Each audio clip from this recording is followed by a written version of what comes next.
And hello, everybody. Hi. Hello.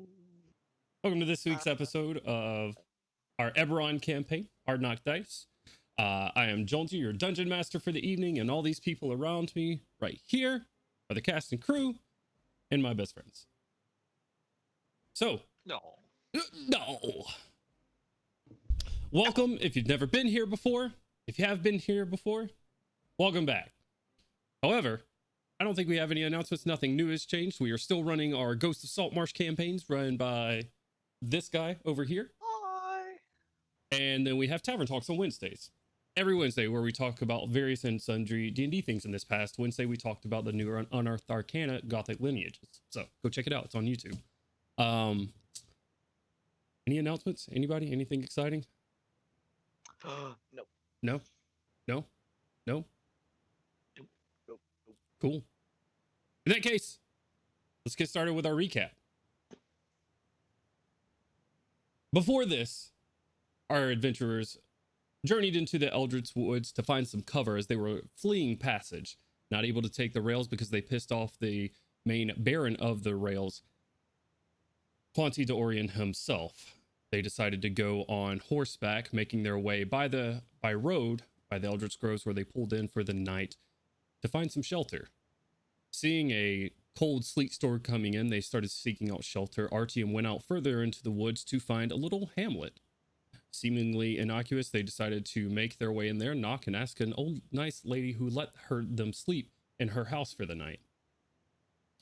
Once they got their rest through, the old woman came back and had a cough. She was having some issues. As this conversation kept going on and the party unable to cure this cough for her, her cough got worse and worse and worse. As this continued on for a couple of minutes, each party member, Kaushik and Gorham, all trying everything they knew, no cough seemingly was able to be fixed. After a couple of minutes, this elderly woman vomited on the floor and went feral towards the party. The party quickly dispatched of her and a couple of other villagers that seem afflicted by this same disease. After rescuing a little girl named Lydia from one of the houses, and Crowley having some things in some things in common with this little girl, swore an oath that she would be protected, leaving her with an odd, paranoid little gnome still in the hamlet, seemingly not sick. The party found a trail of what seemed to be sickly green energy flowing through the sky and decided to follow it further to its source. Making their way through these woods, they finally came across a Black Marsh. And these Black Marshes, after traveling through quite some deadly territory, they found a couple of rot trolls. After a hard-fought battle and where Artyom went down himself, they finally made their way, after dispatching of them, to a little campground. At this campground, Gandalin and Gorham got into a bit of a heated argument about ethics and morality when Milo and Kaushik noticed something happening outside of the bubble. A skull-faced figure with antlers out of each side, stepping through a portal towards Artyom's tiny hut, which she dealt away with, and two large beasts coming through the portal behind her. And she was stepping back into the portal herself, but not all the way through as of yet. So, I would like everybody to roll initiative. Oh no. Oh boy. Isn't everyone skull-faced at some point? Not wrong. Not wrong. All right. James, did you curse my dice or something secretly? Uh-oh. What'd you roll? I rolled a 5. Ooh, I didn't. Way higher than what James rolls. All right, I'm switching over to our battle scene. Let's see it. Battle screen, battle screen. Oh, oh, oh. On fire! Ah! Now, I would like for everybody to be able to see the battle screen. There we go. All right, guys. Choose your sleeping bag. Our team said he's sitting in the mud. I got the black one. Artyom looks like he claimed the black one. And then Norgog, Ganowin is just north of you, but he's snapping to the grid. He's not actually on a tree branch. He doesn't have hops like that. He's just hanging out up there like, oh yes. Antagonize the party just from up here. I need to get 2 different initiatives here. Wow. Okay. I gotta beat this one because I was across the fire from Goram. All right. Oh Lord, why did it embiggen Milo? He's so large. He's a lord boy. Bacon. Jesus. He did what? There we go. It embiggened. Ah, Did yes, what? Milo, the gargantuan creature. I'm pretty sure we figured it out. That was actually a word. Not that I knew that before I said it, but all right. 25 to 20. Wow.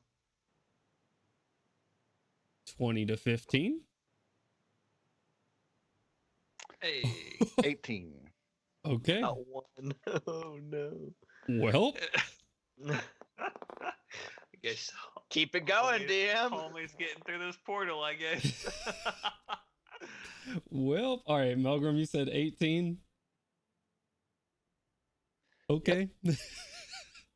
All right. Anybody else? 20 to 15? All right. 15 to 10. 13. 14. 13. Uh-oh. 13 boys. All right. Crowley's on 14. Crowley, what's your dex? Oh. That's a good question. I think it's +4. 18. It's 18. Oh, then yeah, definitely. Let me double check because I'm not looking. Yeah, it's 18. Okay. So Crowley.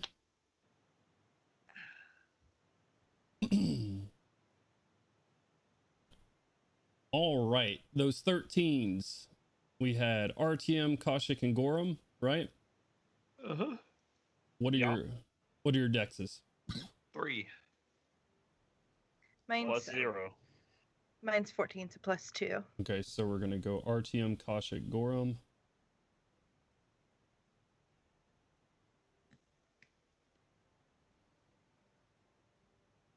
Go ahead, Gandolin. 9. All right. Oh yeah, I actually have 3 to roll. Oh, well, Fuck. don't worry, Ian. You go before Uh-oh. Norgog. You're Yay. first next turn, buddy. Let's go. Yeah, there we go. I like that turn. I'm first on round 2. Let's go. First one. Okay.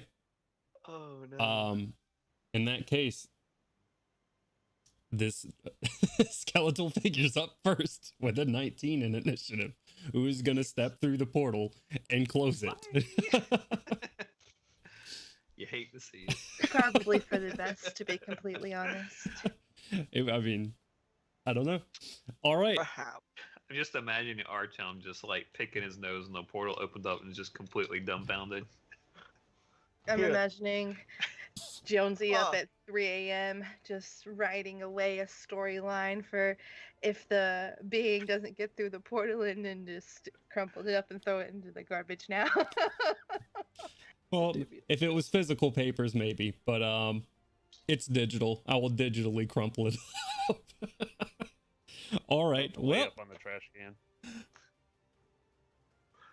all right. Excuse me. That's gonna bring us around to Melgrim. What would you like to do, sir? As these large beasts of sort of swinging the neck start walking up to you, tails probably stretching out, maybe 10 feet behind them, capped with a large black bony nodule. Maybe they're friendly. They look Oh, like yeah, they herbivores. certainly look friendly. Guys, they're unarmed. We can't murder them in cold blood. Those tusks Oh, don't look man. like they're unarmed to me. They still have arms, Gandalf, dumbass. Level 8 intelligent looking ass. Melgrim and then Crowley, you're on deck. What would you like to do, Melgrim? All right. Well, I reckon I'm going to get myself up. All right. Grab my axe and.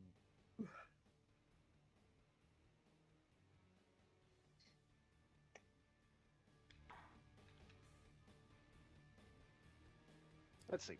I guess we're gonna try to get to this one here. All right. Do it. Give him the business.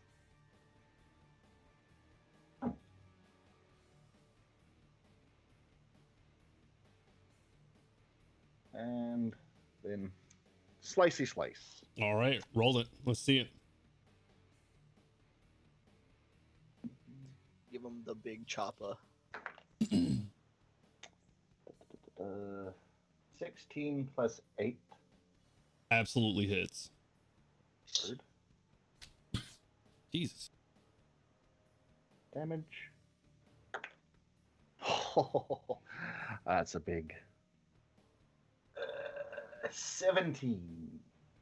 Okay. First hit. Nice.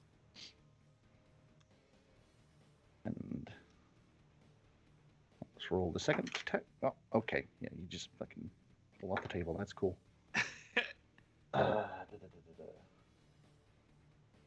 Quick question: do these things look like beasts?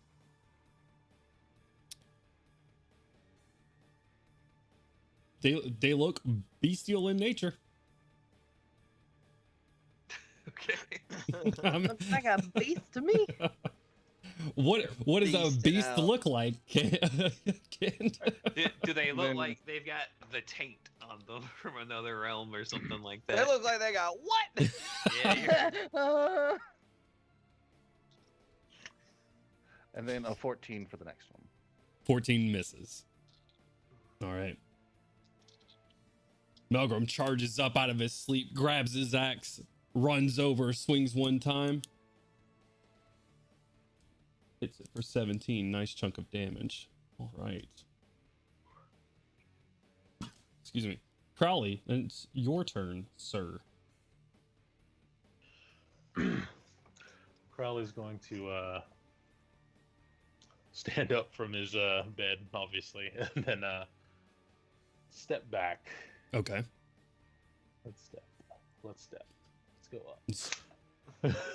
And then he's going to raise his hand as a spectral green, like shadowy figure rises up and moves toward Gandalf and covering him, and that's his spirit ability, and that is in dark spirit covering him, turning him invisible.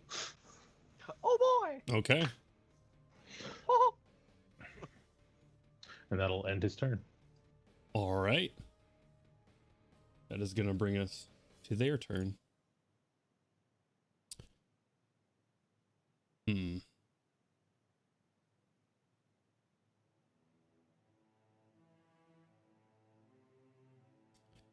I would like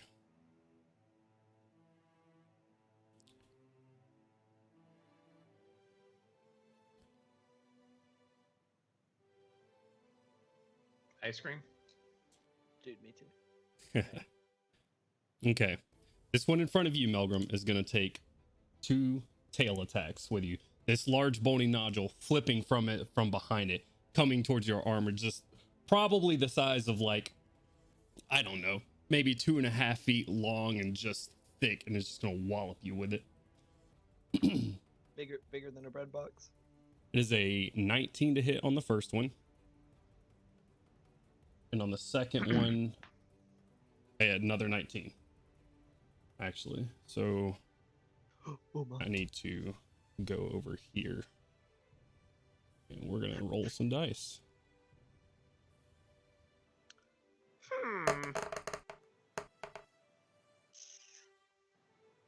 Didn't roll too well. You take 18 bludgeoning damage on the first one, and I need you to make a Constitution saving throw for me.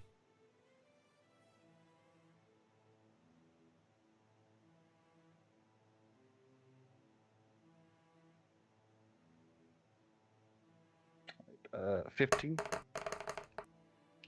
Okay, give me 1 second. And 17 bludgeoning damage on the second one. 15 fails. You are stunned until the start of its next turn. Okay. You said 17 on the second one? 17 bludgeoning damage on the second one. Halved, so for you, that's going to be 8 damage. And then I would like... It's got one right in front of it. Gorham, as this one right in front of you raises its tail over its head, you see black necrotic energy start swirling around this bony nodule, and a black ray shoots from it and hits you in the chest. I would like you to make a Constitution saving throw for me. Okay, maybe they're not friendly. They might not be beasts. Clearly. Aberration. I rolled an 8. Something. Oh. Okay, Oh no. that is not a success.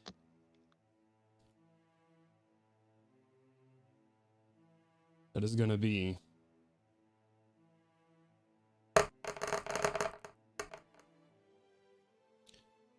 34 points of necrotic damage. Holy shit. This one... oh, I'm trying to click on OBS.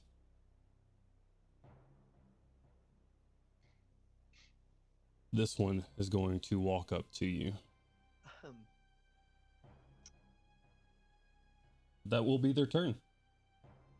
Oh no. The other one's going to stay back here on Malgrim. Artyom, it is your turn. All right.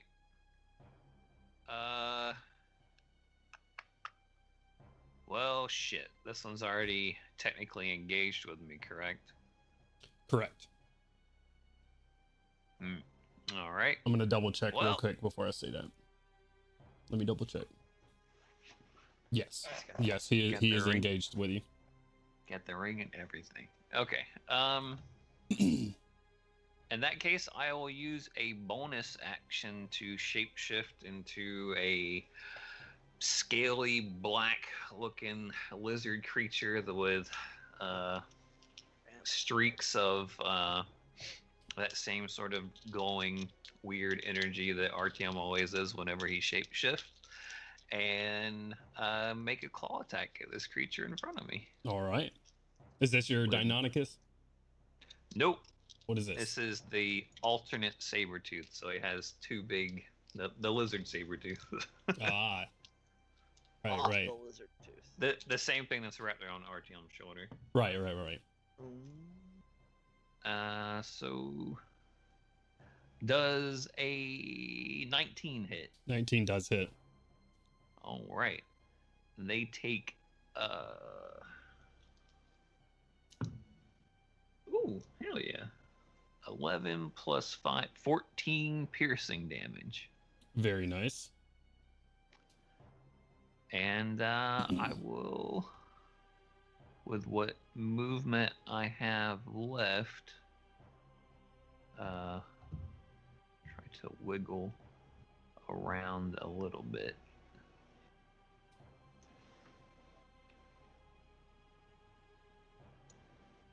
Yeah, I'll just be moving. That'll be the end of my turn. I didn't have roll 20 up, so I didn't see where you moved. I'm making the new token. Oh. Pulling the new token out. All right. Is it possible to squeeze between those creatures? Yes. Could someone make that large? Yeah, I can make it large for you. As a large creature, make a acrobatics or just the dex check with the creature if it doesn't have. Natural 20. Oh shit! Nice. I'll do it. Without an issue, you run to the sides of them and just jump over both of them without an issue. Cool. Hey. All right. Nice. That is gonna bring double us flank with the dwarves. Let's go. to Kaushik. It is your turn, and then Gorham, you're on deck. I am going to the one closest to me. Okay. I'm gonna hit him with a Toll the Dead. Go ahead and ping it because they're both pretty close to you. All right, so how do I ping? You just hold down left click on it. Oh, there you go. left. Oh, Perfect. Here, this one. That one? Okay. This one. The one that's on Yes. Melgrim. Gotcha. Apparently, I'm. Yes. This one. All right. So roll a wisdom saving throw for it, I believe. Okay. For Toll the Dead. Yes. Beat its ass, beat its Now, ass. while their wisdom probably isn't very good, I did roll a 16. They have a +2 wisdom. That is an 18. Boo. Okay, nothing happens. They Yeah. succeeded. Can't Really? smack your mic real quick. Bong. This is the Toll the Dead sound. Do it. It wasn't as loud, but Damn it. Well, that's fine because That's nothing why it didn't happens. succeed. That's why. yeah, that's why I didn't succeed. You didn't smack the bell loud enough. I think we might get DMCA'd. Taco Bell might slap us with something. Oh my God. Okay, so with the rest of my turn, Yeah, are you doing any movements? I'm gonna move. Yeah. All right, let's see it. I'm just gonna go. Hold on, I can move myself. Wow. Wow. I don't know why Melgrim upside down is funny to me, but right now it really is. I want To to signify that he's can I stoned. climb the tree. Is that something I can do with a movement? You could certainly try. You gonna try to climb the tree? Yeah. Well, where were you before? Let's. Right. Here on my sleeping bag right here. Okay, so you got 5, 10, 15 feet to get up the tree, and at half movement you could get up another square on the tree. So probably this lowest branch is where you would be. Right here? Right about Right here. here. Yeah, right there. Make a quick acrobatics check for me. Oh no. Acrobatics or athletics. I'll let you choose. Oh no. Acrobatics. Okay, we'll go acrobatics then. Oh no, I got an 11. Did I fall out of the tree? No, I'm just gonna say you waste your movement trying to get up to the tree. You go to put your foot into the bark and grab on this lowest branch. Your foot, the bark is just slick and it just dies away from the tree as you try to go up the tree. This black bark just like sloughing off of the tree. So you're still in this square. You're just under the branch. Oh, okay. You're not up. You're not up any. Gotcha. Okay. All right. Is that going to be it for your turn? I believe so. All right. It's going to bring us to Gorham and then Gandalf when you're on deck. Yay! So, kind of taken a little bit aback by that blast of necrotic energy. And Orm's like, gonna point him, you're gonna pay for that? And swear a vow of enmity against the one. Oh my god. I lost roll 20. Okay. This one right here. of Okay. course. And now I attack. Let's see it. The shit out of him. I'm gonna try, buddy. Hit him. Oh, Hit him with these. it's not looking good. I'm gonna stop using roll 20. I mean, D&D Beyond. I assume a 12 does not hit. 12 does not hit, unfortunately. D&D Beyond is whack town, dog. You kind of caught off guard by the necrotic energy, swing your hammer out, and it just grazes the front of its chest, not seeming to do very much. I assume a 23 hits, though. 23 does not hit. Yes, it hits. Huh? 23 hits. I'm going to Misty Step away. Goodbye, everyone. But yeah, rolling damage. Let's see it. It's 14 bludgeoning damage and Nice. Smack her. Badoosh. 9 radiant damage from this smite. Okay. All right. Wow. And that's believe that is my turn. You're going to stay right where you're at? Yeah. Okay. All right. It's Gorham's turn. Gandalf, when you're up. Yay! Norgog, you're on deck. Okay, and I am invisible, correct? Correct. Does that mean I'm just automatically hidden from these things? No wonder you're so excited. Seemingly so. Cool. I'm gonna kind of be coming to my feet, bow in hand, and 15. 20. Take a step over here to the side. Okay. Before using a bonus action to take a nice calming breath as they line up a couple shots so that they will benefit from Kensei shot. All right. So I ask, for the purpose of this, because I'm invisible, do they see me or anything? Because I just want to know if I have advantage on these shots. This one, after it hits Melgrim with a couple of tail swipes, seems to look off in your direction, picking up some sloshy footsteps. This one does not seem to notice you. Okay. Well, I'd already decided I was going to shoot this one, so I'm shooting it anyway. Go for I it. also might add, you're uninvisible after your first attack, and the first one Right. gets 1d8. Yeah, I was about to say, I get your thing of additional damage, right? Okay, so first shot is a 8 plus is a 15, I believe. Yeah, with my bow. 15. Misses or hits, maybe. Let me see. A hit would be swell. 15 just hits. Fantastic! Huzzah! I'm also gonna burn a key point to do an additional 1d6 of damage with Death Strike on this shot. So my flat damage, and then I'll roll Matt's. Because it's necrotic damage for that, right, Matt? It is. So, I'm sorry. shit. I'm sorry. This is my fault. Their AC is 16, not 15. Okay, so never mind. That does not hit. The first one does not hit. That is my So you're fault. still Because- invisible. Correct. Am I? Oh, Well, I'm is still it after invisible his until an first attack attack can hits or after he makes an attack? If it hits a creature with an attack during this invisibility table, I'm sorry, it's the until it hits a creature with an attack. okay.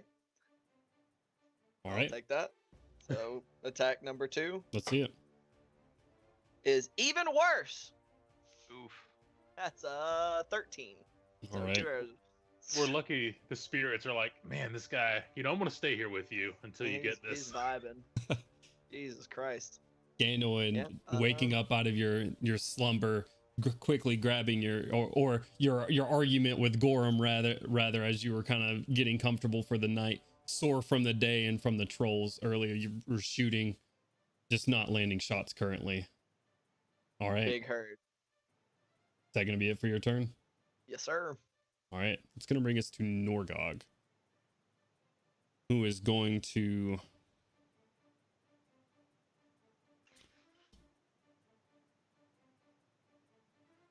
move up, get into range right here. Actually, he's going to take a little bit further. He's just kind of stepping on sleeping bags right now, not really caring. And he is going to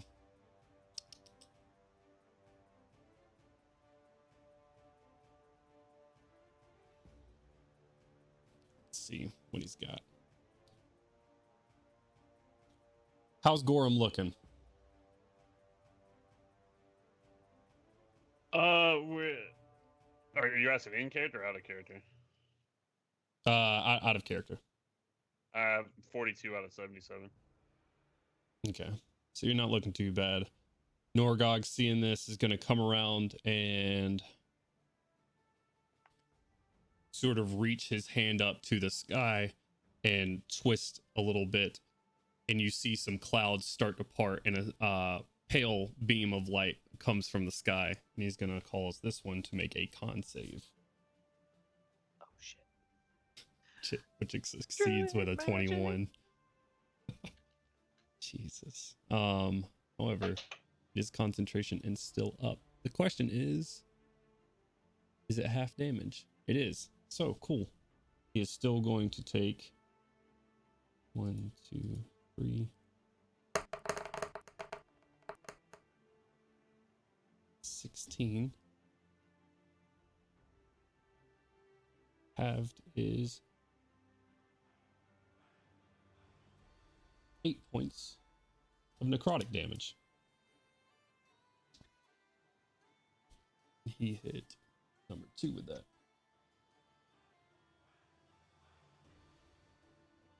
All right. So you see Norgog just sort of holding this light over top of this, just hand up in the sky, this sickly, looks like moon energy just falling from the sky on top of this as it starts searing away some of the hair on top of it. That is going to be Norgog's turn, though.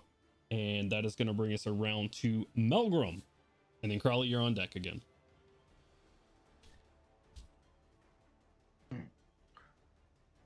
You are stunned. I'm stunned. Yes, sir.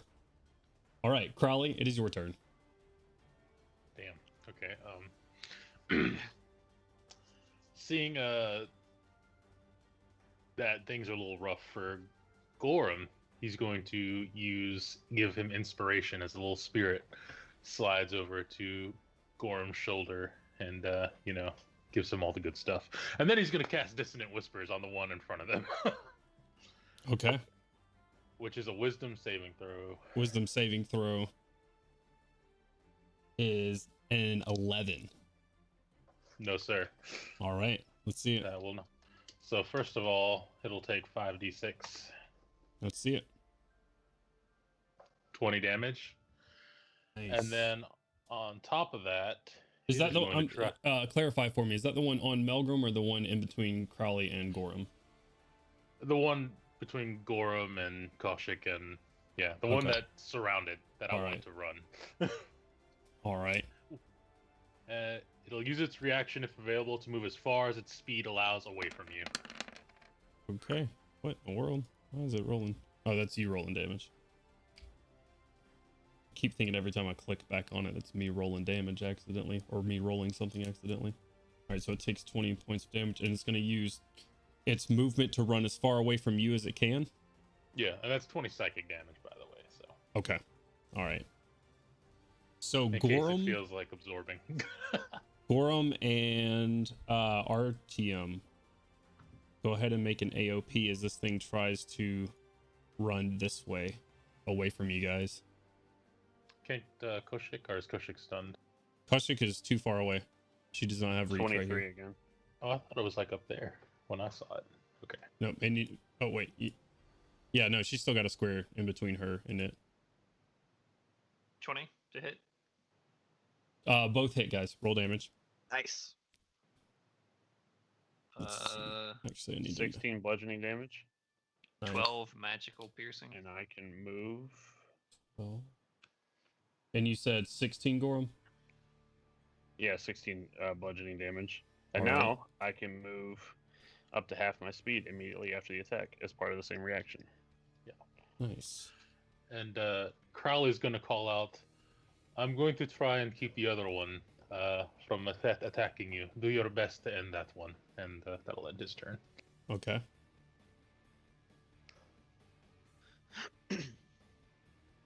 It's not very far. Is that where you're moving to? All right. Yeah, I can only move up to half my movement speed, which I guess would be, about 10 feet, right? Gotcha. But that puts me in range, so I'm fine. All right. That is going to bring us. I need to check on a spell real quick, actually. Oh. Because. That doesn't bode well. These are just supposed to be unassuming animals. You don't need spells, okay, Jones? Well, it's not that. It's where Gorham is, and I'm gonna put a circle on the map in a second. Is where Norgog cast his moonbeam. Oh. So Gorham, since I did not have that drawn, I will draw it now, and I need to see the size of it real quick. Oh, it's just a 5-foot square. So it was right here between you guys, and he cast it on top of this. So we're gonna draw a shape real quick. And say it's right here. So you're not in it. Nice. All right. That is Thank where God. that is where his moonbeam is currently. So just keep that in mind. Do not step into the purple circle. All right. Crowley, is that the end of your turn? Yes, sir. All right, that is going to bring us to their turn. Which, this one is off the map for everybody at home. Whoops. Let's see if I can move that really quickly. There we go. Maybe you need to zoom out a little bit so everybody can be seen. There we go. All right. What's Milo doing? Milo is laying on his sleeping bag currently. Oh. Ah. All right. Wake up! Kick him! Bonk, bonk. Ding, ding, ding. In my roll 20, for some reason, that creature is still right there. You might want to refresh. Refresh real quick. Okay. Yep. Okey-dokey.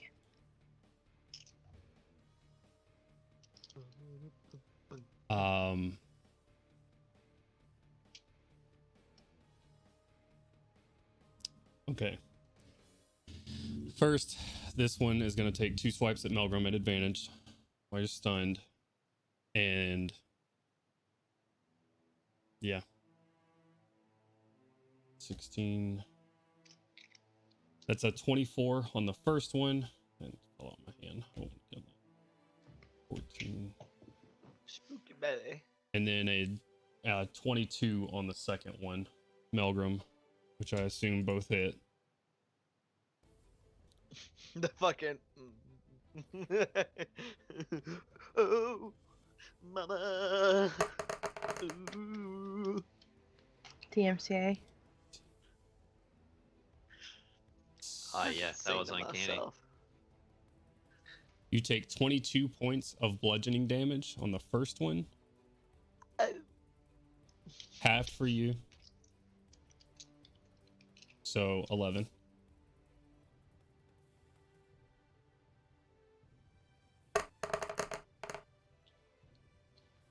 And then 18, I'm sorry, plus 4, 22 points of bludgeoning damage on the second one. So another 22 halved, so 11. And I need you to make another Constitution saving throw. These guys got stunning strike on deck.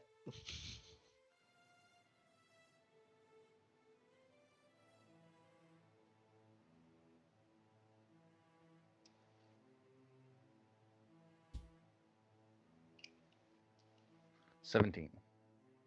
That does succeed. All There we right. go. And at the beginning of that one's turn, I need Melgrim and Artyom to both make Constitution saving throws as well. All right. Huh? And I need to make another one? Yes, sir. 17. This is for a different ability. 17 succeeds. Cool. This is horrifying.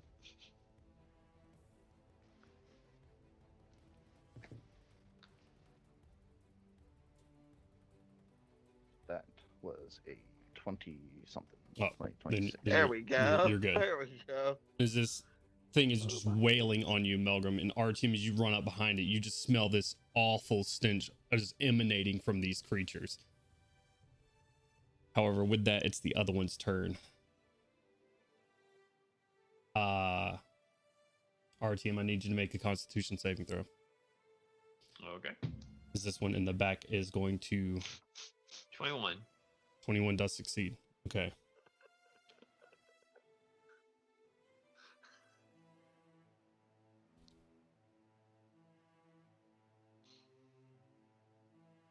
I don't like these things for the record. There's entirely too many Constitution saving throws going on here for my liking.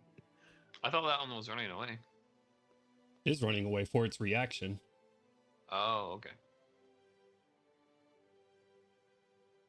You take half of 35, 17 points of necrotic damage. Holy Okay. shit! Is this it doing its little like As tail it beam turns thing around, again? aims its tail, and hits Artyom in the chest with the same black necrotic energy. Y'all better start cutting these tails off. I didn't know we were playing Monster Hunter. Chop off the tail, boy. That, Eh. I'm like, Then Yeah. I need to see if it gets it back. It does not. As it marches right back to you. oh shit, it multiplied? Multiplied. Wait, What? there's still only the 2 on there. I was looking at chat, bro. My heart. Yeah. However, that is going to end their turn. And our team, it is now your turn. It is now my turn. Yep. And All right. Kaushik, you're on deck. Well, with it being my turn, shit. I am going to. How is there? Since we've been traveling through this area, do we know how deep this water, like these pools of water or whatever that stuff is around this? I mean, you've ran across some of them where they're knee to waist height. These you haven't necessarily trudged through because there was no real reason to as you walked up from this area right here, this sort of land bridge in between the two. So, all right. You can always I check would it out. like. Sure, I'll move 2, 3. Incur 2 attacks of opportunity. Okay. Use up them reactions. Hopefully they don't have Sentinel. They hit unless they roll like a 1. They hit. Well, It's like an AC of 12. Give me a second. I need to see where. You only incur 1 attack of opportunity because Crowley has already used the reaction of the first one. Gotcha. I dislike these things. Trying to make sure that's right. Crowley came to their turn. Okay. It's a 19 to hit though from this bottom one. I'm going to say the other one used its reaction to run, so it's not going to get a swipe against you. You take. They need to let me roll on the monster page. That would just make sense. That'd be sick.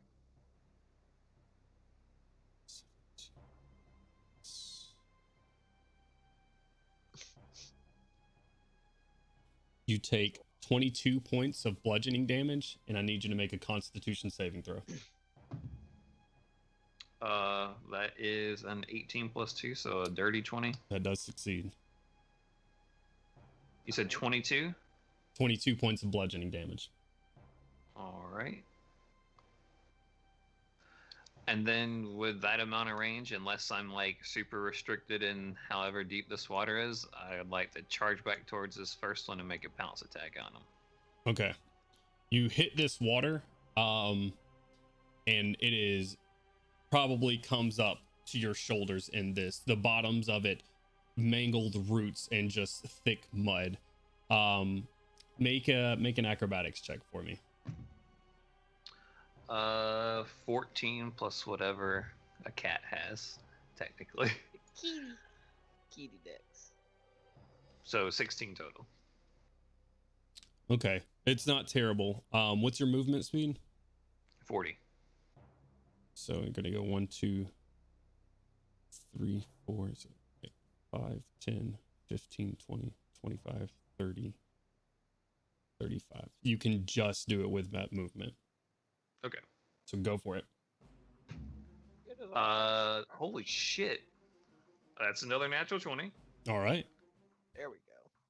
And they have to make a strength saving throw. Okay. So that's 16 plus. It's a 17. What's the Okay, DC? they do not. It's DC is like 14 or 15, so they make it. Okay. But that's 21 points of magical piercing damage. Nice. That's a good old smack. All right. Yeah. That's my turn. You leap up and grab onto the side, pouncing on this, almost knocking it prone, but its thick, sturdy legs just kind of going back into the sludge, stabilizing it. You still take a good chunk of this flesh off, and it tastes putrid and awful. But you take a good chunk of its shoulder out. Very nice. Right. That is going to bring us around to Kaushik, and then Gorham, you're on deck. I am aiming my guiding bolt directly towards that tail. Okay. This one. All right. Oh no! Oh god! Oh, my screen is flashing. Woo! Okay. Oh, okay. Now everything disappeared. The one closest to Malcolm. Okay. Go for it. Oof. My goodness. That was tough. 1 second. Tis Got another 8. hole. 24. 24 absolutely hits. Nice. And it takes 15 points of radiant damage. Okay. Right to its tail. Exactly to its tail. Directly to the tail. What's with Kaushik and liking to attack people's butts? At this point, it's necessary. She She said, "How dare you be able to sit down?" She had very specific training growing up. Okay. we're gonna find out later that Eagel's just weird and is into butt stuff. Oh, It's a no. butt man. All right. All right, Kaushik, is that gonna be it for you? Yes, I believe so. All right. That's gonna bring us around to Gorham and Gandalf when you're on deck. Yay! I'm gonna refresh my roll 20 real quick because Crowley's in a different, not Crowley, RTM's in a different place for me. Gotcha.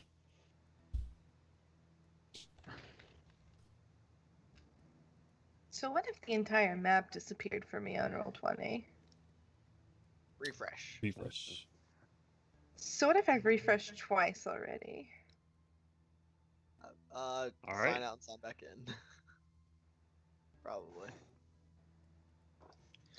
You're fighting blind. All right, I'm gonna give this guy the double smack. All right, go ahead and roll. She said, "I'm one with the." Does this beast have pack tactics or anything, RTM? No. Okay. I just- he's got Valve Enmity on him, so I Oh, have there you go. advantage anyway. Yeah, there you go. Yes. Do it. Kill him. Kill him now. 21. 21 absolutely hits. Yes. One of those d6s. 11 bludgeoning damage, and we're Okay. gonna smite. Let's see it. I'm running out of spell slots, but it's fine. It's fine. 8 radiant damage. Same. Okay.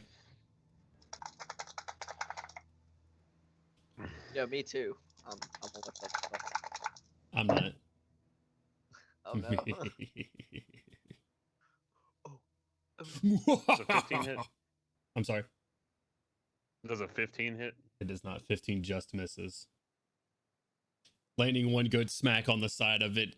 It's the force as it twirls back its tail and snarls angrily at you, just sort of throws you off as you go for your second hit, finding no purchase on it. All right, that's going to bring us around to Gandalwin. Okay. Nolgog. So. Not dissuaded quite yet. Gandalf's gonna have to take another calming breath and aim at this one that is this one that is glowing brightly, right? What do you mean glowing brightly? That got smacked with guiding bolt. Oh, correct. Yes. Okay. Just making sure. And I only get an advantage on the first attack I make against it. Okay. Correct. So another deep breath for Kensei shot, snapping off 2 more. All right, let's see it. So roll number 1. Oh no. 15 again. Just misses. Yep. That's another arrow just off into the wild blue yonder. I don't have very many of these left. Second attack. There's some hard knock dice. Oh no! Bro, what is happening? That's a 10. 10 misses. Okay, so Gandalf's action with that's action bonus action. Is gonna step over here and toss his bow onto this sleeping bag because you don't want your bow in the mud. Draw his sword and end his turn. Okay. Fucking Christ. All right. It's gonna bring us to Norgog's turn. Man, I'm sorry. That's rough. All right. The dice be like that sometimes. Norgog is going Today is to. a bad dice day. Let's see. Conspiracy. He is going to use his action to maintain his spell and move this moonbeam. Those dice don't get rolled for a little bit. James is over here figuring out which of his dice he's going to be putting in the microwave later. These dice are going to dice jail for a little bit. Them shits are. Uh-oh. The microwave is our dice jail. It's going to move on to this one. It's going to make a con saving throw. makes it again. But it's still going to take half. Y'all remember in Lilo and Stitch when she put that voodoo doll spoon, I believe she made of Mabel, in the pickle jar and shook it up? And Nanya's like, what are y'all doing? Or what are you doing? And she was like, she needs to be punished. That's what James is over here doing with his dice right now. We're gonna have to order more dice. Oh, no, These no, no. shits are He's terrible. taking half. I got you, fam. So, okay. Oh, no. I need to write down here.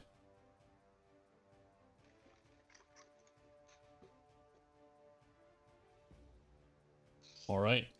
Norgog moves its being over on top of this creature, singeing its flesh yet again. And that is going to bring us back to the top of the round to Melgrim and Crowley. You're on deck. Melgrim, what would you like to do? All right. This creature in front of you is now brightly lit with moon energy. I'd like to smack him a couple times. So Let's see it.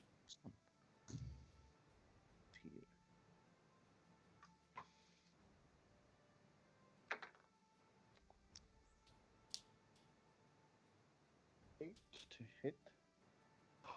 Oh, What was it? A 28? got, huh? No, 20 is like a 25 or 24. Does hit. Oh, goodness. Oh. You do have advantage, I think, because you're flanking with. Yeah. That is Artyom. correct. I'll be right back. Don't get to roll damage twice, do you? I would like that'll advantage on my damage roll.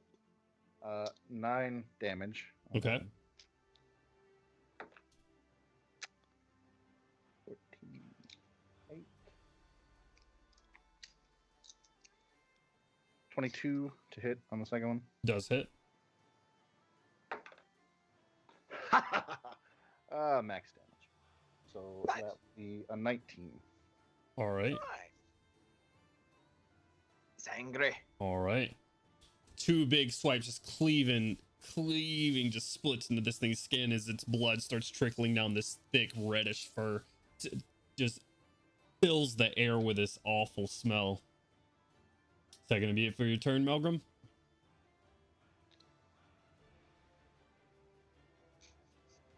That boy's like, Could be a runaway time. We're going to move right there. All right. This one is Gonna going move to... away. Hasn't this one's reaction been taken up by? It's top of the initiative. Top Yeah. of the yep, never mind. All right. So this one is going to take a swipe at you as you run away. That is a 19 to hit. I need you to roll a Constitution saving throw for me. I hate this place. I hate this swamp. The final boss is actually Shrek. Your bar was never this bad. That is a 16. 16 just succeeds. You take... I forgot the number. Some. 4. Yeah, that. 4. Okay, I believe you said 4. 3. No, that's 19. 20. 23 halved, so 12 points of bludgeoning damage. Halved again. What do you mean halved again? Oh, No, the Constitution saving throw is for stun. It's just 12 points of bludgeoning Okay. damage. I'm having it so he doesn't have to do the math on it. Because this one takes a swipe. All right. It's going to end Melgrim's turn, and Crowley, it is your turn. Crowley was preparing the spell, so he's gonna, even though he sees the moonbeam, he's gonna shoot it out anyway. As a little spirit flows from the opening of his mask and shoots toward Artyom, and gives him bardic inspiration. He is going to cast hypnotic pattern as a beam of green energy, and souls erupts from behind the creatures to distract them. Okay. And sadly, there's no way I can shoot this that won't hit Artyom. So that's it's, fine. yeah. So, but you have bardic inspiration, so they need to make a wisdom save. Okay. Also a Kalashtar. Hey. Just a Oh, second. dude, I'm so glad because that's a natural 1 and an 18. There you You're go. good. And you've still got your inspiration that you can use for something else. Yeah. Nice.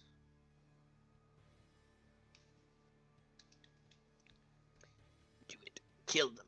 Kill them now. Okay. You said it's a wisdom saving throw? Yes, sir. All right. Is a 15 for the first one. And that is an 18 plus 2, a 22 for the second. I'm sorry, 20 for dirty 20 for the second one. Which one got the 15? The top? Yeah, that's I'm treating them as 1 and 2, so Okay, cool. I can ping it. This one Okay. got a 15 and this one got a 22. All Or right, 20. So Same. for the duration, which is a minute, this creature is charmed and it will not do anything. It is incapacitated and has a speed of 0 until someone does damage. And so when Crowley feels the pull on the first one, he's going to clench his fist and say, Gorham, Artyom, focus on the one below you. That one is charmed for now. Okay. And that'll end his turn. All right. That is going to bring us around to their turn. He is currently charmed. And this second one. Come on. Yeah. Jump on it. Jump on it. For clarification, this one is charmed, correct? No, the one on top. Oh. Yep. Oh, this one's in the beam. Yeah, even if it was charmed, it wouldn't have done anything. That's why I called it out earlier. Don't mess. Oh, okay. Never mind. So I just switched the name for both. That bottom one hasn't used its beam yet. So he is going to. Melgrim, No, I would like you to make a Constitution saving throw. he can't. He just got guiding bolted in the tail. He can't use his beam. Oh no. It turns out you've given his tail a laser sight. Thanks. It now is gonna That roll is an an 18. 18 succeeds. You take. I don't like these things at all.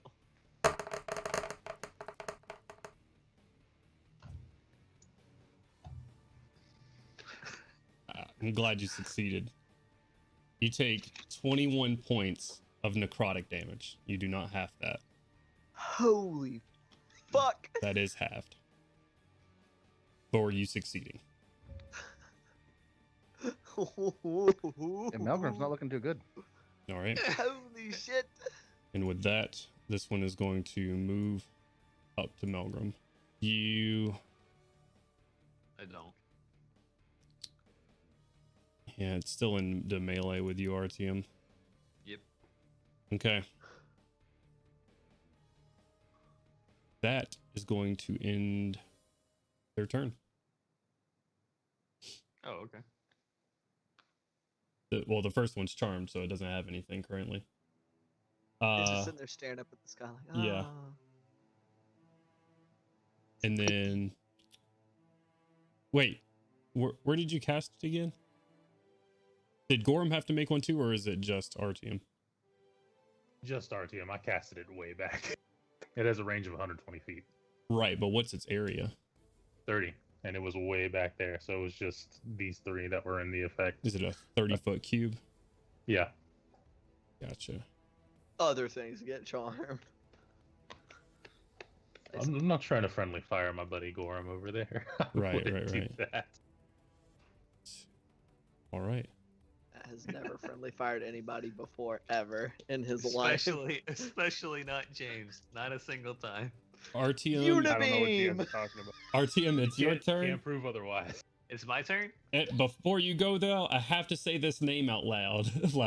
Dank Daddy Don Don. Thank you for the follow. Hell yeah. That's beautiful.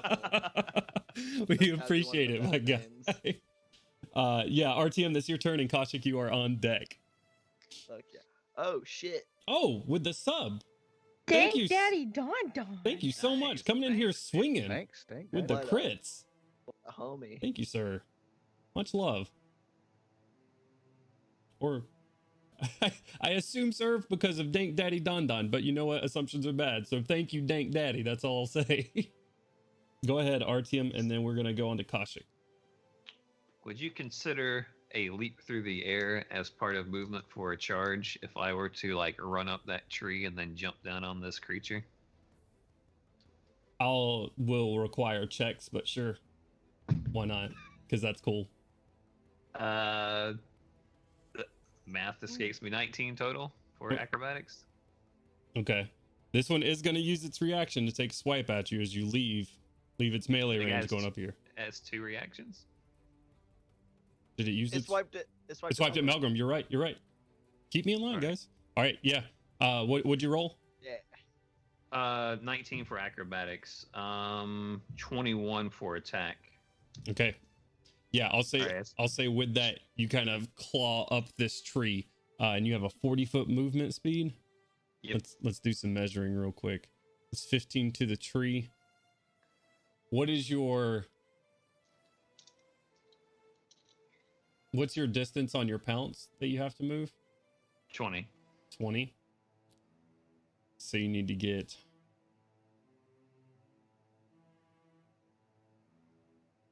you'd have to get pretty high. I mean, it's like 15 feet to the tree. Yeah, but unless he has something that has his climb speed as his regular speed, that speed is halved. And he'd have to get higher than 20 feet to make it over there to the creature. And then he'd have to jump another 15 feet. So I'm trying to figure how much movement that is. Some. That's 15. We'll say that's another 15, 30.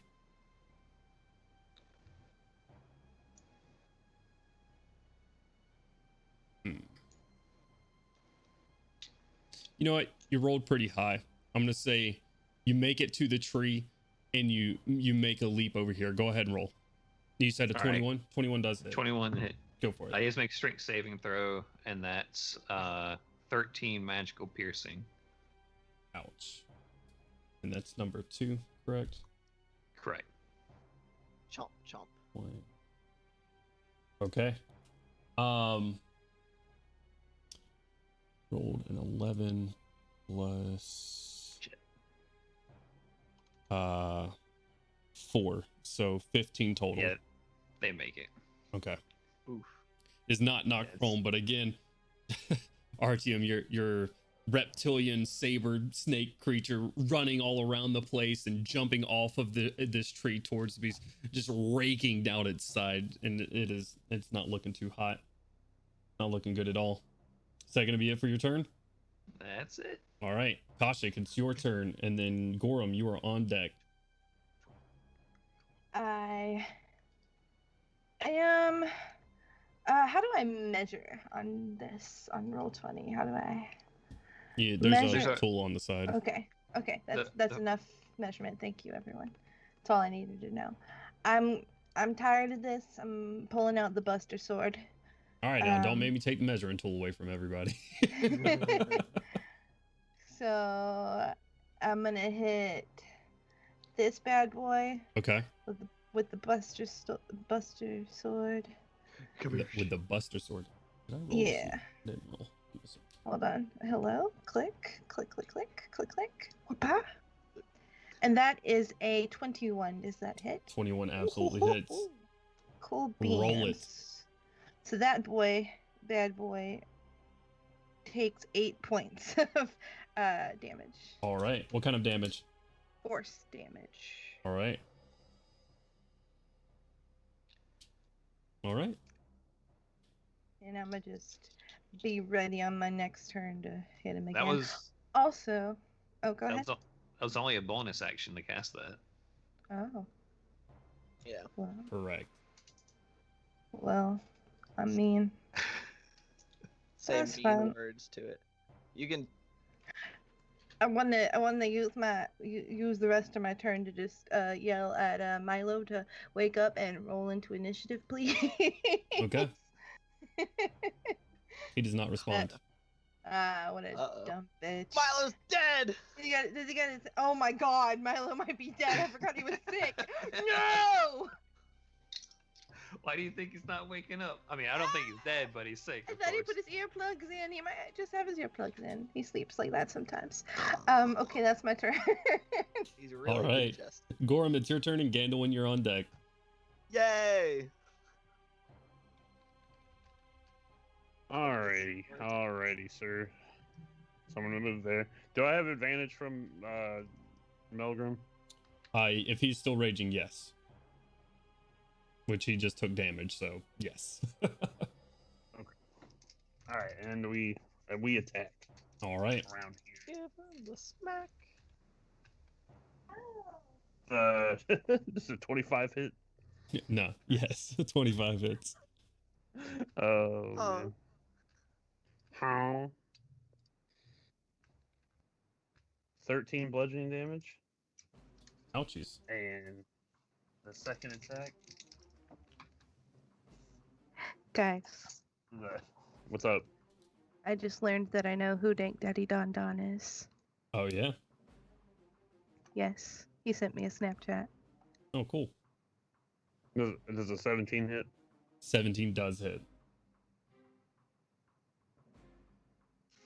12 bludgeoning damage. All right. Miles, chill. No. Oof. All right. No. Is that gonna be it for your turn? Holy shit, this thing still isn't Yes. dead? All right. It is not. Jesus fucking That's gonna Christ. bring us to Gandalf. Oh no! And I'm very then afraid of this after I'm Norgog, flanking, buddy. Melgrom, you'll be on deck. plan. I mean, flanking doesn't matter since we got Melgrim over there, but he is gonna move. Gonna come running on up to here on this side of this motherfucker and take a flurry of blows. All right, go at for it. him. We're rolling not my metal dice because apparently they don't work right now. Okay, so attack number 1 is a 26. 26 hits. Okay. Should I be rolling damage in between these? Is that how rough he's looking, or should I just roll 4 attacks? Yeah, go ahead. Go ahead and roll damage for the first attack. Gonna burn a second key point to make this first attack a death strike. Let's just make that the normal. Don't roll 2 attacks. Roll your attack. Tell me damage. Roll your attack for any time. Gotcha. Okay, so first attack is gonna be 16 points of magical slashing damage. Okay. All right. He falls down. Yeah. Hey. That killed it. Yes. 16 points of magical damage does kill it. Okay. Yes. You Sweet. as Uh, as this one is just sort of belabored, stepping up to Melgrim, seeing a target that he's just kind of locked onto, steps up to it and goes to swing his tail again as you just run your sword through its side, and it falls into the black sludge, not guys, breathing. look, I'm helping. I hit something. Okay, We'd love so, to see it. quick question. Where exactly is this beam? Me. Right there. Okay. 5, 10, 15, 20, 25, 30, 35. I can make it to this other thing. Someone cast Toll the Dead. So if I move the rest of my movement, can I use my other 3 attacks on that thing still? Since I already burnt the key point to flurry? Yeah, sure, why not? Unless it says it's got to be in the same action, same attack action. I don't think it does. If it doesn't, then go for it. Where are you moving After through? after you take the attack action on your turn, you can spend 1 key point to make 2 unarmed strikes as a bonus action. So technically, I didn't have to declare it until I already made the attack action, but it does not say it has to be part of the same one. But yeah, 5, 10, 15, 20, 25, 30, 35, 40 right here. Okay. And do I have advantage on this thing since it's incapacitated? Yeah, 100%. Okay. So, second sword strike out of my 3 attacks is a 27. 27 does hit. I can't Death Strike again. So that one is just 6. 13 points of magical slashing. Okay. A 24 Does hit. or 2. Is that 9 points of magical slashing? Oh wait, I'm sorry. Take 6. I'm sorry, because that second one wasn't unarmed strike. Okay. And then my last unarmed strike is a 26 again. Thank God. Does hit. For there we go. 10 points of magical bludgeoning damage. All right. Yay. And that is all of my shit. Nice. And it's obviously no longer charmed. Yes. After Gandalf is Fuck just that sitting bitch. there, just sort of swaying back and forth, looking at this pattern that Crowley is caused in the sky. The pattern dissipating after just a moment, but it's still just sort of staring up the sky. And you unleash your flurry of blows into it. It kind of goes. Its long neck looking at you, tusk it, and it is not happy with you. All right, that's going to bring us to Norgog's turn, who is going to just swing over this way so he has a better view and continue his moonbeam. Gonna bring it over to this side so it does not hurt Gandalf. The Constitution saving throw. What a nice guy. Hey! Norgog gets his full damage. My God, where was this energy when we were fighting those big trolls? He was sleeping. That's my Whatever boy. they Leave him were. alone. He got lost. Oh my god. I finally get full damage and then I roll a 3, 4, and a 4 on d10s for Yeah, 11 Ah. points of necrotic damage. You could just say it was full damage. You don't have to. That's Yeah, it. I heard honestly. 30. I heard 30. Yeah. Yeah. Jesus. 50 damage. Are you? Wow, He Norgog. somehow Oh, crit. Morgog getting 30. And he's dead. No. Nice. Nor- Good job, Norgog. Norgog just goes over there and turns his asshole inside out. Like, oh, yep, I got this one. Don't worry about it, guys. That's sick. All right. That's going to end Norgog's turn. And it's going to come around to Melgrim, and then Crowley, you're on deck. Help! Need somebody. Shouldn't have broken the spell. I don't give a shit.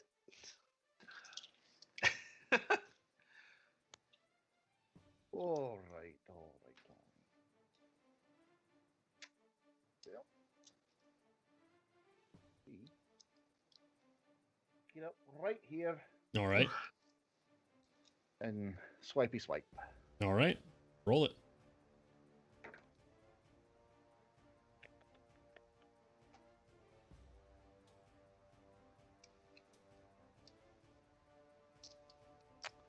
First one is a 14. 14 misses, unfortunately. Come here. The second one is Is that with 20. advantage?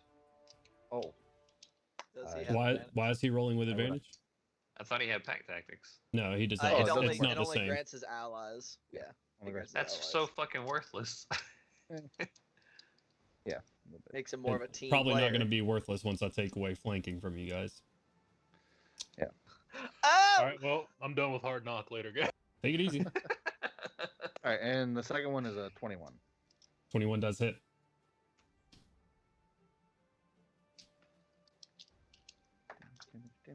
He could swing recklessly to always have advantage because barbarian things. Yeah. Good.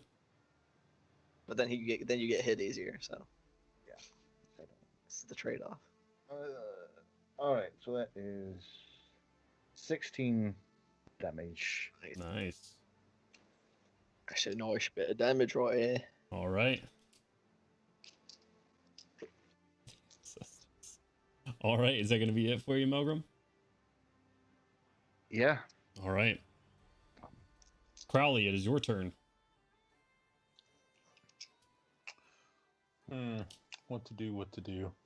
I'm going to hit Gandalf. Well, wait. Yeah, I'm gonna hit Gandalf with inspiration as a spirit flutters up to him. Gandalf And, with a disintegration ray. So... Yes. Not yet. 2 more levels. But that man's been holding out on us. He's got disintegration. Yeah, disintegration. DM said use it when it'll best serve you. That's everyone's birthday present. Instead of a D20 re-roll, you get a D20 roll. You get a disintegration ray. You just instead of a reroll, you just get a new character sheet. It's crazy. Oh boy. Jesus. All right, I would Crowley, not what survive you doing? disintegration. All right. So he's sitting Gandalf with inspiration, and then he's gonna look up at the creature and say, "It is a feeble-brained creature. It's probably still dazed." Vicious mockery. Okay. What is that? Wisdom. Wisdom save. Yep. I rolled an 18. Oh, well done. God damn. It's know too what? dumb to Plus understand. plus you. 2, 20. Oh well, it fails it obviously. So go ahead. And... Oh, you mean -4? Minus. All right. They actually have a +2 to their wisdom, which is pretty crazy. Yeah, they do have a +2. But yeah, Why are they so- that'll do it. All right. Why are they so wise? It passes, and that'll end Crowley's turn. He's cool back here. Okay. It's gonna bring us to his turn. Oh.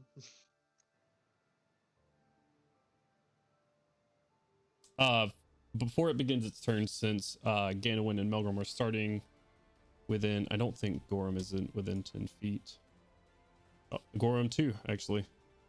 Well, Is Gorm within 10 feet of me? That's what I want to know. I want that +3. yeah, he is. He's within 10 feet of both of you guys, so you do get +3s to this.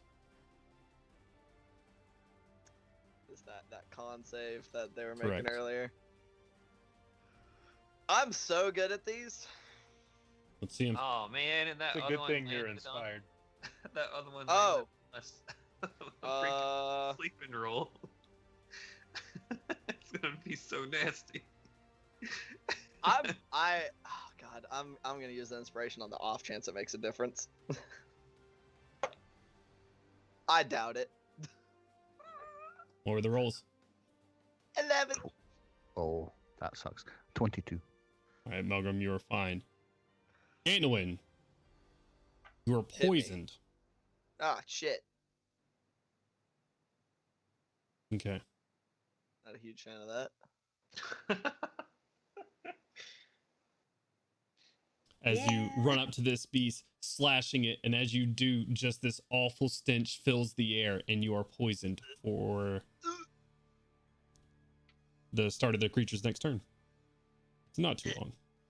I doubt it gets another turn anyways. Ooh. But it has its beam back, is the thing. Hold on, let me start pulling up another character sheet. Hit Milo with it. You you Don't laugh. worry, I Gan, I have got to you, buddy. I have to look at something real quick.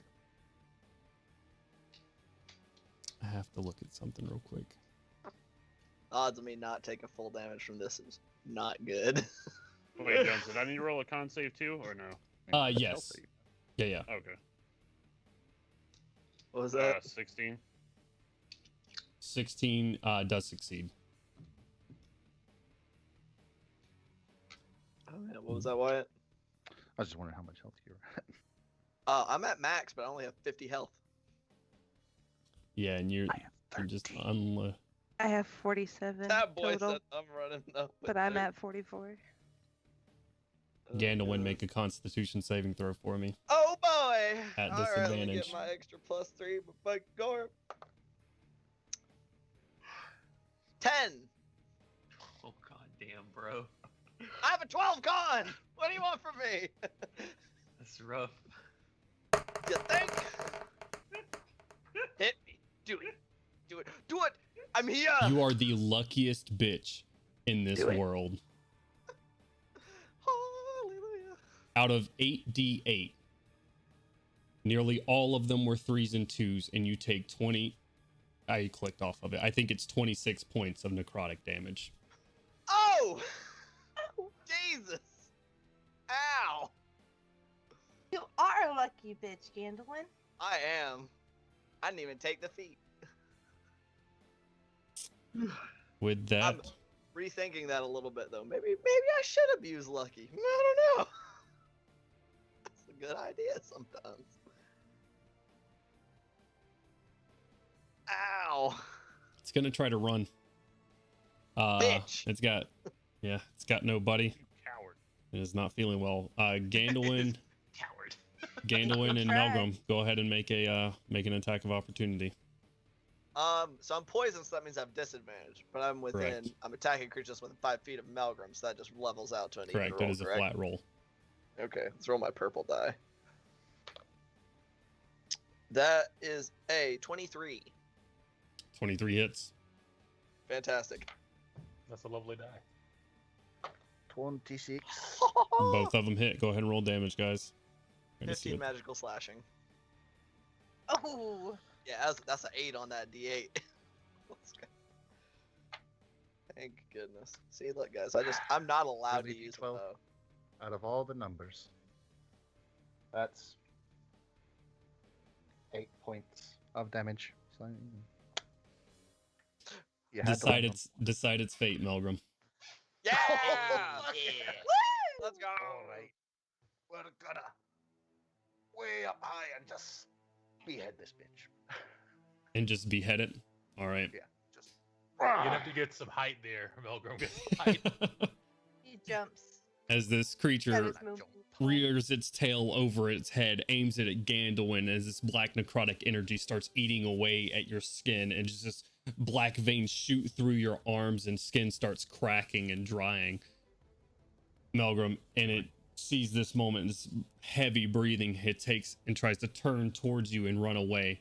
You taking this moment, leaping high into the air, bringing your axe down onto its long neck, and it just in both parts fall separately. Well done, guys. Whew. Well done. Yeah. It's too dangerous. All right. Most excellent, Melgrim. All right. Oh, You are now out of initiative. What the fuck happens now? I'm gonna quickly drag that thing off my freaking bedroll and roll its ass into the water, and maybe try to cover up some of that stink on it. All right. you bite into the creature, dragging it to just taste awful, and drag it into the water. And after just a couple of seconds, you just see it like down into the black sludge, disappearing below. I'm not touching that thing. Oh, Yeah, I'll do the same to the other one. Okay. Not any more than I have to. Dragging them off into the water to never be seen again. Ugh. well, On our way back over towards the fire, just kind of slap Melgrim on the back, like, don't well do that. struck, well struck. Oh, fuck. I need a Yes, fucking you- drink. You may need to have a seat. I need a fucking break. He That's a beats you drink. pretty good. Yes, it did. Off the Listen. top of my head, I don't happen to see any of my arrows laying around that I shot there, do I? Make an I'm investigation check. going to check on Milo. Okay. I would like to also help her in that endeavor. All right. That's Make a a 1. make a medicine check, both of you, or one with advantage. I get my disintegration ray ready. I don't know how I'm going to help with an medicine check as a lizard. Oh, you're not dropping your form? This swamp's dangerous. I'm keeping it up as long as I can. Okay. Yeah, you stay. You just roll a straight roll, Caustic. I will help her then in checking the guy, since I could do that. I'll help her hold him steady and check him out. It's a non-natural 20. Okay. It doesn't take long. You go over there. You roll Milo over. He is completely stiff. He is He did. clammy to the touch. You kind of hold his hands. They are cold. You put your fingers on his neck and you wait for a moment. It is so faint, but you do feel a slight heartbeat.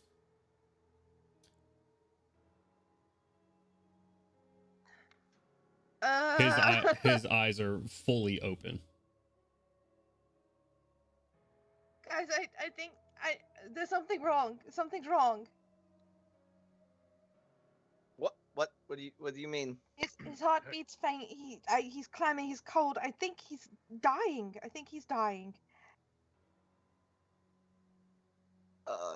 Can I'm looking through my spells you real quick. not Give me one do second. anything? You have magical healing. Is he still in his bedroll? He is.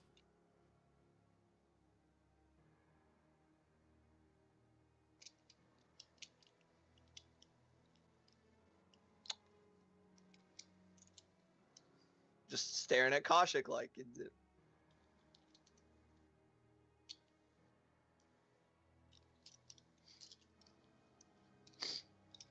Is he completely unresponsive? Kaushik snaps in front of his face a couple of times. No blinking. No reaction. This is not what happened to the people back in the village. So, is it something different?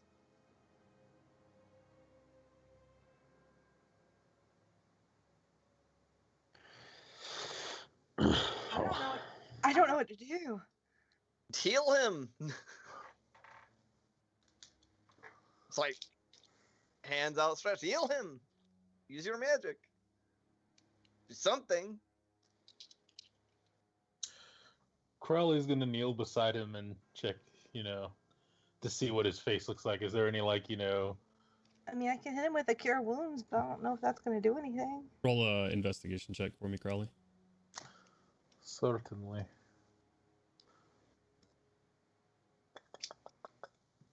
What about you, Gorham? You have some kind of weird thing you can do when you touch people. I used it all earlier. 14. 14. You get close to Milo, kind of looking him over. You see thick yellow buildup around his eyes. And you see creeping around his mouth to the outside several boils on the outside of here. You take your gloved hand, sort of open his cheek. You see these rough patches of skin and boils going all the way down into the back of his mouth, disappearing down the back of his throat. This is not good. He seems to be infected like the others.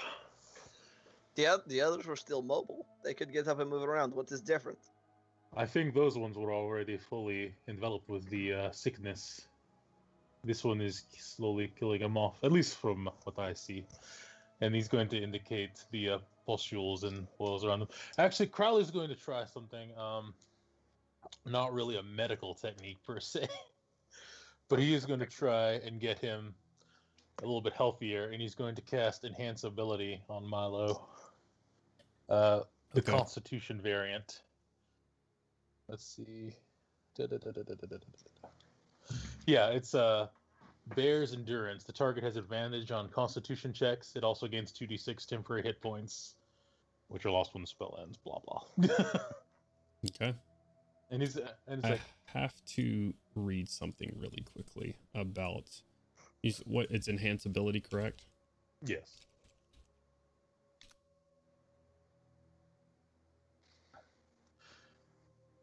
I don't know if this will do anything, but perhaps it will make him more receptive to your spells. Okay. I mean, I don't know if this is a matter of hit points, but I can hit him with the Spare the Dying for now to make sure that he's at least stable. But I don't. Is there something that I can roll that will help me tell what I can do to help him? I mean, Was he actively dying? Oh, he has a very low pulse and his eyes are open and he's stiff and he's cold. So I presume he's actively dying. That's what my medicine check said. We're all actively dying. Point. Perhaps see if there is anything magical in nature. We can perhaps. I can help you, assist you, see if we can stop the magical nature of this disease from spreading any further. Norgog, is there anything you can do? Y'all, there's not that much I can do right now. I'm really low on spells. Norgog. You call Oh, I know I wasn't talking to you. I just said y'all in general. Norgog over, and he kind of looks him over for a second. Let's see what I got. I'm gonna drop my form and start ritually casting Phantom Seed. Okay. You drop out of your saber lizard. Yeah. Begin drawing in this thick sludge. Oh my god. There we go. I almost clicked on Balzar's character sheet. Oh god. Oh, Bowser. Quick question, Jones. Yeah. So the way that stunning strike works is that you're like pushing your key into their body to like make them seize up. Could I do like the opposite of that? Explain. Well, presumably because of how stunning strikes works, I know how to like put my key into someone. Right. Could I do it in a non-harmful manner? You know specifically how to lock someone's form up with a strike. I know that's what I'm not asking, necessarily like, its opposite. Okay. Never Jonesy, mind. He Did tries it, it just makes him fart. Did my Spare the Dying at least Did you cast Spare the Dying? Yeah. Okay. You cast it. It takes effect. Okay. That's good, at least. But was there any noticeable change from what's Carly's saying? There's no change in his reaction or anything. Well, that's not good. Didn't think yes. so. And Norgog doesn't seem to know anything. Norgog just sort of scratches his chin, looking down at him.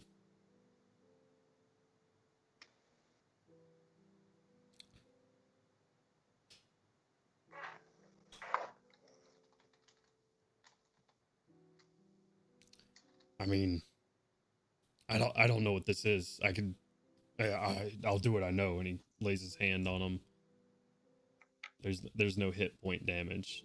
He tries to heal Milo, laying his hand on his chest, as you just see some dark green energy just sort of flowing into Milo. No effect. He was just talking to us. What? I have no clue. This is much faster than the disease spread back in the Yeah. village. They said they had it for months. So they had the cough for months, you're right. He looks up. He's like, well, we're getting closer. As you Yes. look up, and the sort of Green River is much more condensed in this area, and not incredibly close, but instead of 200 feet above you now, maybe 150, 125.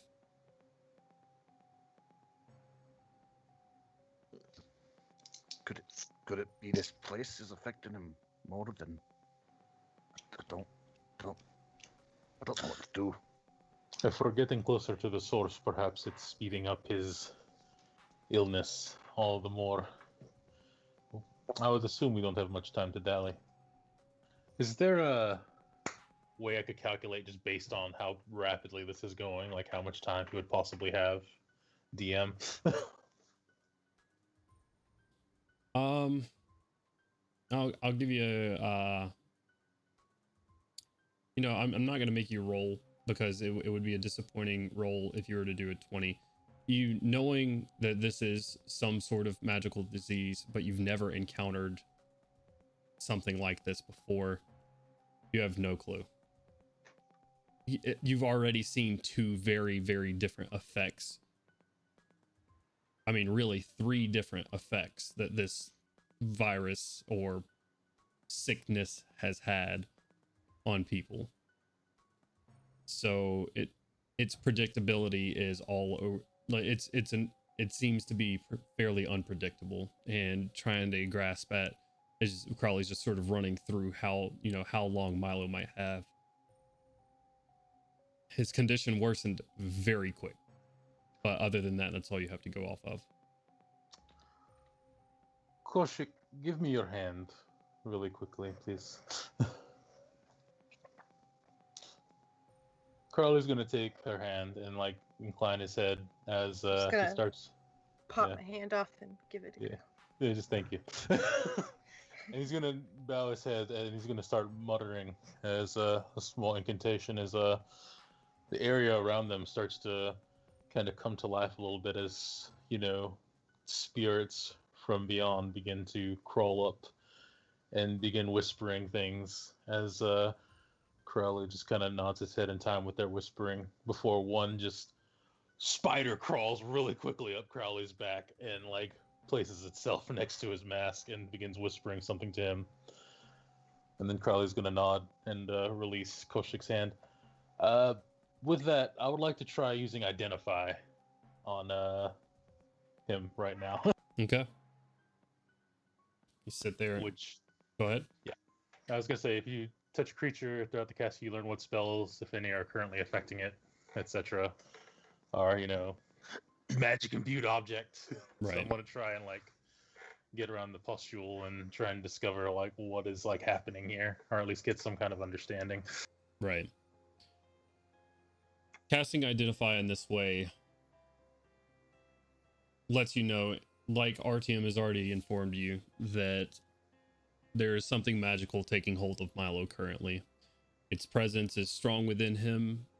However, there's no identifying factor to it. There's no school of magic that this sort of falls into for you. You know instantly that something magical is absolutely affecting Milo. But other than that, And I would like to pair that with like perhaps doing an Arcana check to see this is progressing, if anything. okay. What are you trying to Just garner pick- from the Arcana check, 4-year-old? Using how this is affecting him, I want to try and see how rapidly it's like I can detect where it is in his body, and just I want to see how rapidly it's enveloping. Try to long before it has its full grasp on him. You know what I mean? Okay.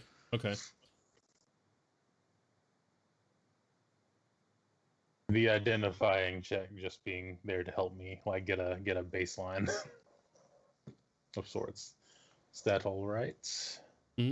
Yeah, go ahead and roll. Not much of an Arcana guy, but here we go.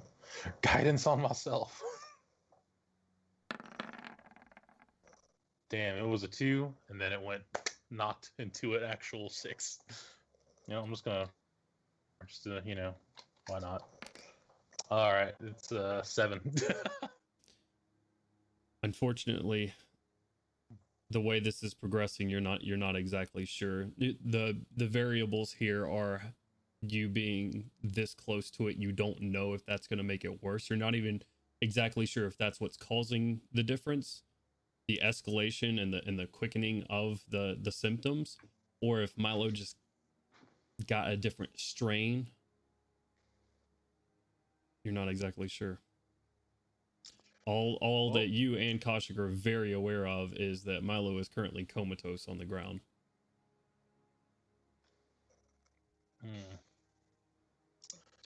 I cannot tell if this is a charm effect or not. There is nothing I can do here. I speak with dead. Is he dead? He has a heartbeat. He's He ain't dead No, yet. He's still kicking That's right just now. the plant. That's just Speak the with plant plants? beating it for him. Has 10 minutes passed yet? By the time all these castings and Koshik, they're all sort of looking at Milo. Yeah, I would say 10 minutes has passed. All right. Yeah, then big old ghosty horse will pop up, and I'll just kind of like, okay, excuse me. I know this is difficult, but the plan hasn't changed. We have to keep going. And I will just sort of bodily pull Milo in his sleeping bag up off the ground and sort of plop him on top of the horse. Okay. Try to fasten him to it as best as I can. I'm like, okay, let's keep going. Everybody, grab your stuff. We have to go now. This place is not safe. There's Agreed. I'll roll my bedroll into the fucking pool with the rest of those bastards. Okay. Just mutter on them, push the pillows, and now these they fucking me. We should have just stayed in in the rain. apparently, Perhaps. but I mean, Gorgog it is speaks not up. done. We're pushing through the night then. Yeah, I feel like yeah. split choice. Someone cast Hold the Dead. Someone's cast Hold the Dead. Bong. I mean, if that entity is just going to attack us in the middle of the night while we are within protective magics, I do not know if we can stay in one place for too long.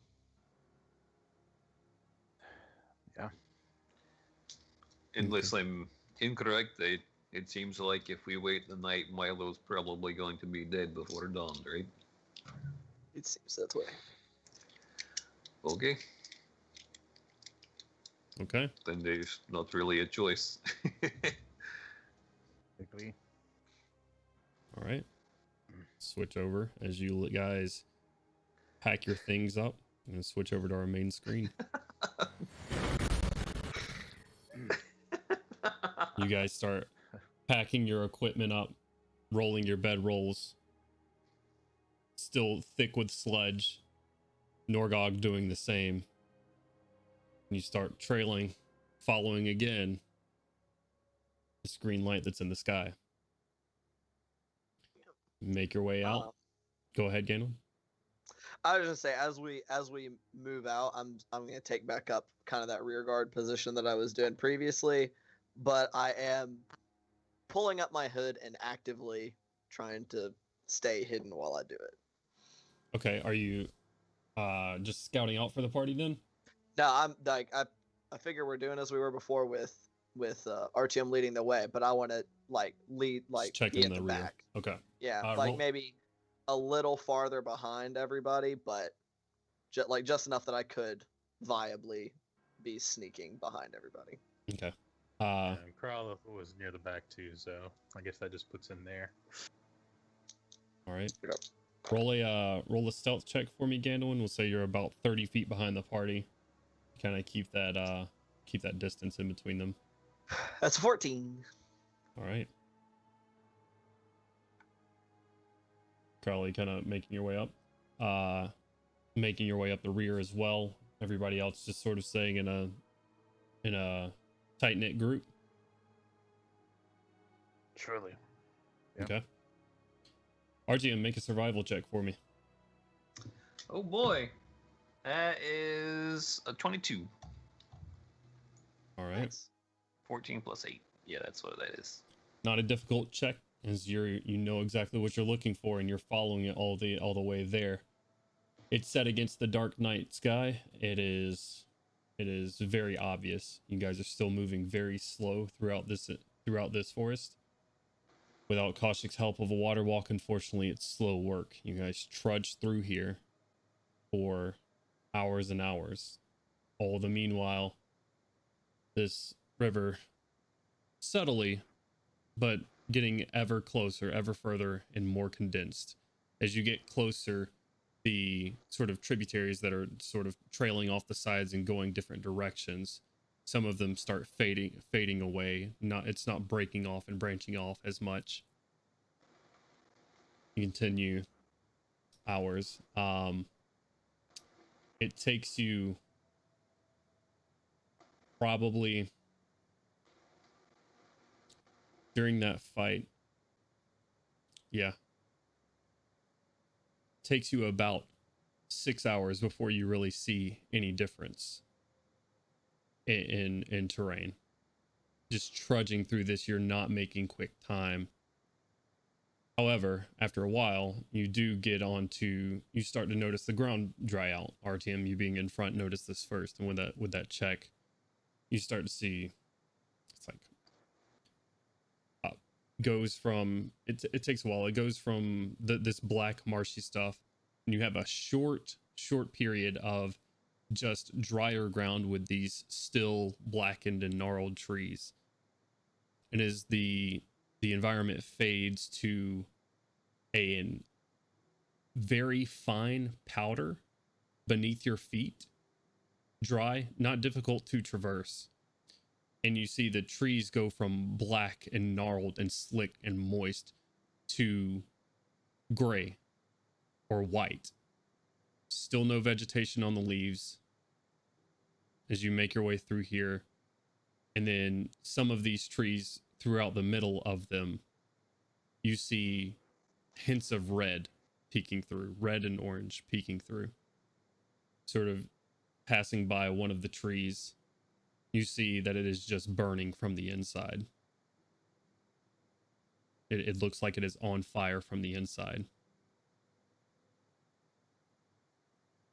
Okay. Okay. That can't be good. It seems like this is going to be an even worse time. So, but there's only really one path ahead. So, Crowley, does any of this seem interesting to you? Should we know anything? Kaushik, maybe. I have no idea what any of this stuff is. I've seen forest fires, but not burning from the inside.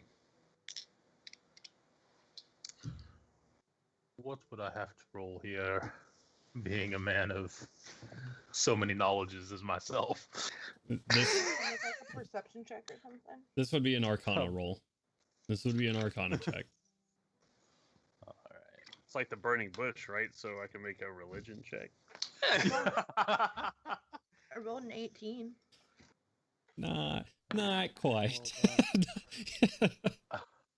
I mean, you I rolled a can. 19. You can. I'll just relate it to something completely off key, like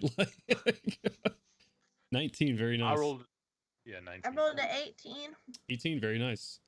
I mean, from what you guys remember from what Milo told you about stepping through a planar boundary, you know about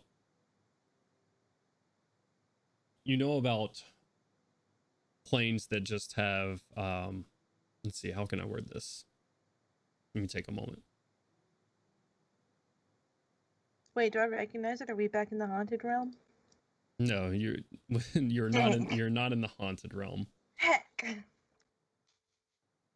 This seems to be some sort of underbelly or mock version of a Feywild, for those who know that is. This seems to be as chaotic and natural as the Feywild is. This seems to be like some sort of mockery of it. It's about what you garner.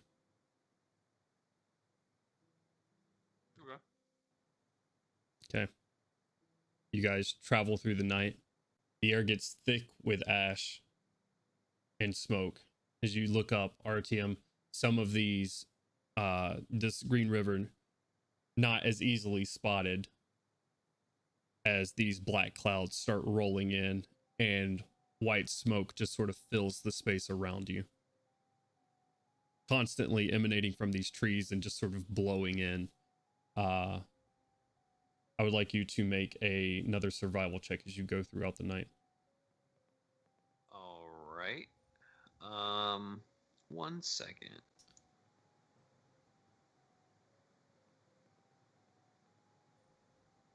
Could I keep casting the gust cantrip to try to keep ourselves a more clear path ahead through the smoke? With it being a cantrip, it's not going to do much for you other than clear the immediate space in front of you, as this smoke is sort of constantly being produced by the trees around you and blowing in. So Okay. It would help you probably breathe a bit easier, but probably just you. Or maybe the person directly behind you. Rolling this with disadvantage? The survival check, no, it's Yeah. still just a flat roll. Okay. That's natural 1. So it doesn't matter. You lose it for a while in the thick black smoke above you. Everybody does take a level of exhaustion. And I would like everybody to roll a Constitution saving throw for me. Not 1. Okay. 24. Do we add Gorham's +3? Gorham, where are you traveling in the pack? Right in the middle. All right.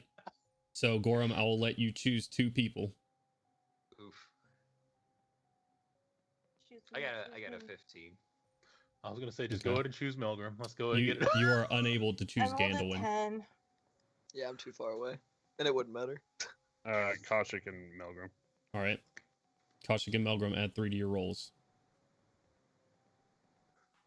13. 15. 15. Okay. Kaushik, 13. 13. 22 for Crowley. 22 for Crowley. I'm spry, lads. RTM, what did you roll? 15. Okay. How many points of damage do I take, DM? You take none as you succeeded. However, Gandalf and Norgog. Gandalf is your sort of still checking out the rear, keeping your eyes peeled, not really talking to anyone. It's been quiet. Your eyes are getting drained. Trying to keep them open.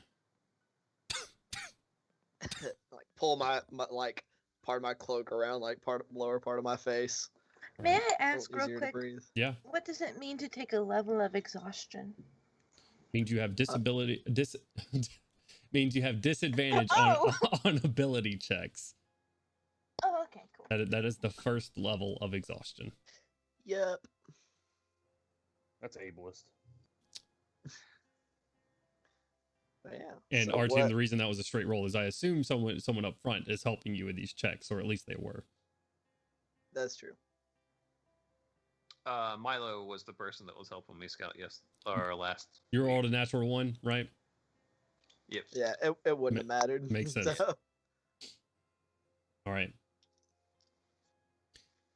Ganowin, just sort of back here, you start to feel a slight cough coming on. Don't awesome. you fucking dare, Gandalf. And as you get sleepy and you're trying to wake up, you're shaking your head. You go to wipe some of the sleep out of your eyes, and you have a thick yellow viscous substance in your hand. It's gonna kind of, as I'm walking in the back, just kind of look at it and shrug my shoulders, do the best I can to keep it out of my eyes, and keep going. You're not gonna tell anybody? All right. Son of a bitch. That is where we'll take our break. So, thank you much, everybody, for tuning in. We really, really appreciate it. We're going to take a 15 or 20-minute break, just get some drinks, some potty breaks, and what have you. We will be back very, very soon, though. So, thank you so much for tuning in. Drop a follow if you haven't. We'll be back in about 15 minutes. Much love. Woo! And we are back. Woo! Hello. I get the one Ric Flair woo in the fucking mic, and everybody else just silently. There's a dynamic here. All right, we're gonna hop right back into this Eberron campaign here as our party treks further and further into this twisted, corrupted plane. They made their way through the marshlands, through the Black Marsh itself, finding a couple of rot trolls setting up camp after the trolls' defeat, and met with some sort of strange skeletal masked figure who dispelled their dome and summoned 2 beasts to deal with them. Taking a couple of hits, but ultimately dealing with these beasts, they all turned around to find Milo still unconscious on the ground. After doing a little bit of investigating, seemed that he was comatose, non-responsive to anything, but thankfully still alive. They trekked through the marshlands, deciding that they needed to make haste, trekking through the marshlands throughout the night, taking their exhaustion as they were fighting their way through here. They made it to an ashy, on fire plain of not fun. A bunch of dead trees. Great descriptions here at Hard Knock Dice. I'm doing really well so far. Trekking through this dead wood, the trees themselves seeming to be on fire from the inside. They're making their way through, and as the dawn starts to crack over the edge, Danwin and Norgog both seem to have developed a slight cough. And that is where we left off. During the trek, I was going to want to hit Melgrim with a healing spirit to try and get some of his hit points back. And so I rolled that out to be a 27. 27 points of healing, all towards Melgrim? Yeah, all of it on Melgrim. Perfect. All right. Melgrim's up 27 hit points, feeling a little bit better. Not. Thank you. Got a big gas tank to fill. This is true. Walk You it guys off, Malcolm. keep heading through here. Artyom getting somewhat lost in the wood as he's lost it in these thick sort of black ash clouds above you and being surrounded by white translucent smoke seemingly on all sides. Artyom is as of this moment lost sight of the green magical river that you were following, sort of airstream that you guys were following to this point. Artyom, I would like you to make a perception check for me. Disadvantage? Yes, sir. That is a 16. 16. It takes you a while as you keep trekking though. You're still moving your feet under, staying in about the same direction. As you sort of see some of the green peek through the dark clouds, you sort of reassure yourself that you're still on the right track, at least. With the 16 as well, you hear in the distance screams. Oh, that's fun. Hey, does anybody else hear that? Sounds like some screaming.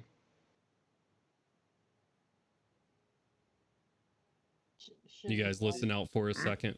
No need to roll after you all stop walking. Gandalwin, you see your group sort of stop in front of you. I don't know if you want to make up that distance or stay your 30 feet behind. I'm gonna keep my distance from them. Okay, seeing your And group. just kind of as they stop, Everyone's doing keep an this. eye out for them, and then just kind of scan the surrounding area.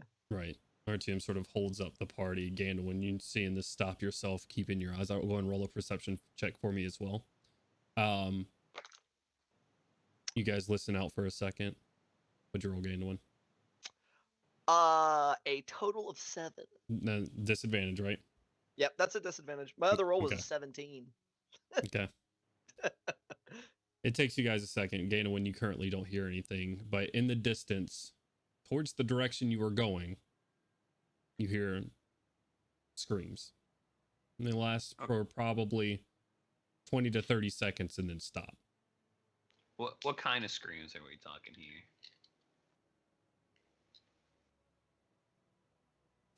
How do you want me to answer this? Act it out. The Wilhelm scream. Yeah, I mean, it sounds like someone's screaming in pain or like in terror. You have or a combination of screams right now. From this distance, it's hard to gauge exactly what they are. You just hear the high-pitched wail. They're still pretty far ahead of you, but you're picking them up as of right now. Okay. Cool. Well, unfortunately, I'd say that is probably the right direction. Everybody, I guess, try to focus up because this is probably not going to be very pretty. Okay. You guys continue trekking, Ganowin taking the cue, following your party, still staying 30 feet behind.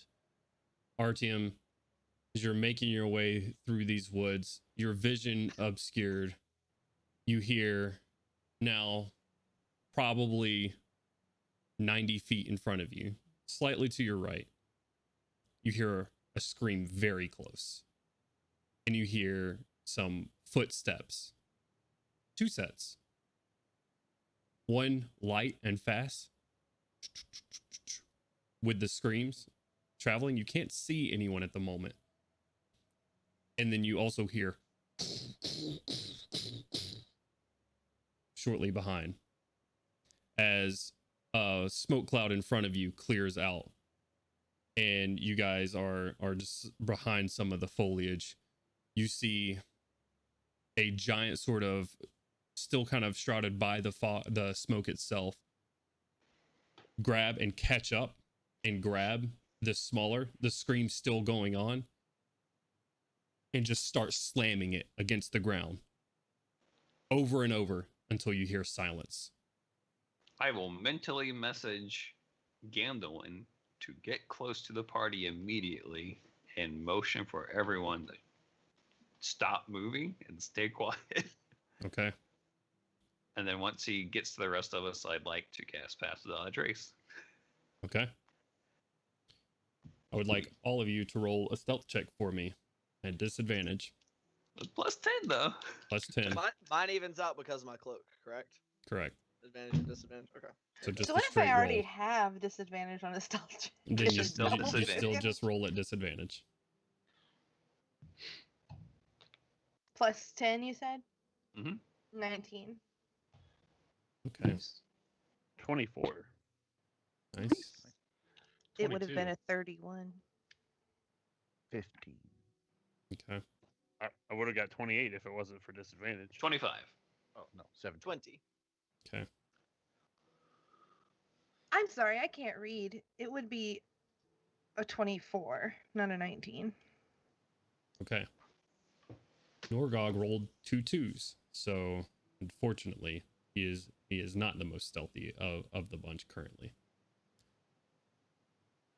As you guys are making your way, an overall group success. You hear after you see this slamming, RTM sort of keeping his eyes, and after casting the spell, keeping everybody quiet, Ganowin sort of bunches up behind you. You hear the creaking of wheels. It seems like this creature is pulling something behind it, still sort of shadowed. You see the silhouette of this creature. Looks like it's got a sort of wagon behind it.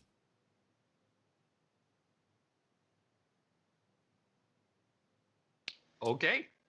It's that guy just like beating this thing's brains in. Like, all right, another one in the wagon. That's You're what like, it is the looks like. wagon full of corpses? Make a perception check for me. Oh, fuck you. That's a natural 20 and a 2. Is it disadvantage? It is at disadvantage. So 16? 16. At this distance, it's hard to tell what they are, but it's not the first item on this cart. As he takes it, finishes beating it, does it one more time, takes it, throws it back on the cart, leans down, sort of picks up the front of it, and you hear it start squeaking.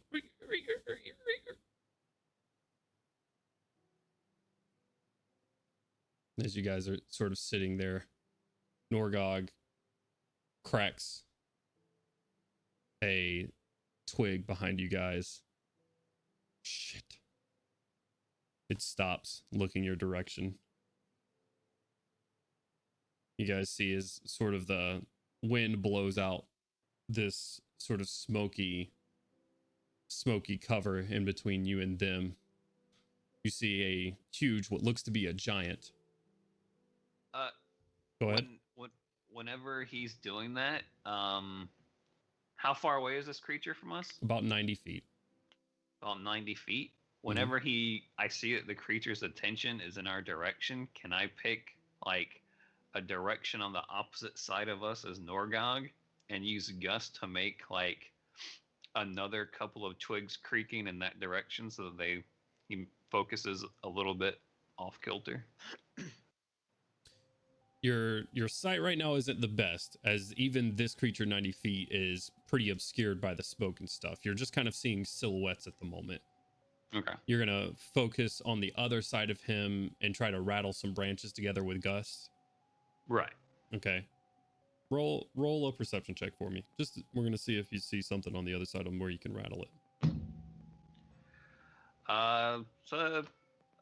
18. All right, and that's a disadvantage. Mm-hmm. All right. You can see some of the silhouettes of the trees behind them, casting gusts behind them. Let's see. Yeah. Creature turns around, drops the wagon, goes. How far are you casting this? I can only cast it 30 feet, so it's just kind of like off to the side of us somewhere. Okay. All right. So I would guess in this situation behind us, so that he's going this way, and we'll keep going more towards the direction that we are going. Okay. Currently, he's 90 feet, like in front of you guys. So casting it. Okay, so to the right then. Okay. Sort of. And then we'll kind of move off to the left. All right. He stomps up, dropping the wagon there, getting a better view now as he stomps probably within 30 feet of you guys. You see this giant that has split from chin to groin, just skin hanging open. No insides. It looks hollow as it sort of peers around in your direction, eyes missing, mouth leading into nothingness. Sort of turns around, and you just hear this horrible like whistling sound as the wind blows in its mouth and out of this chest cavity. You just hear the wind like echoing in his chest chamber. I would like everybody to roll another stealth check for me.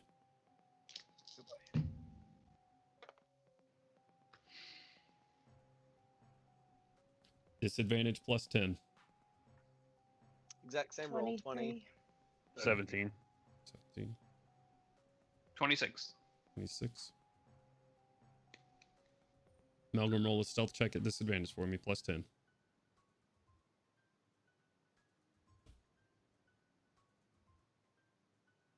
$25. Okay.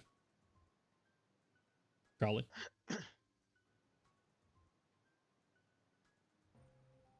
That big. It's a natural one. It's not a natural run. Oh, I just clicked the wrong thing.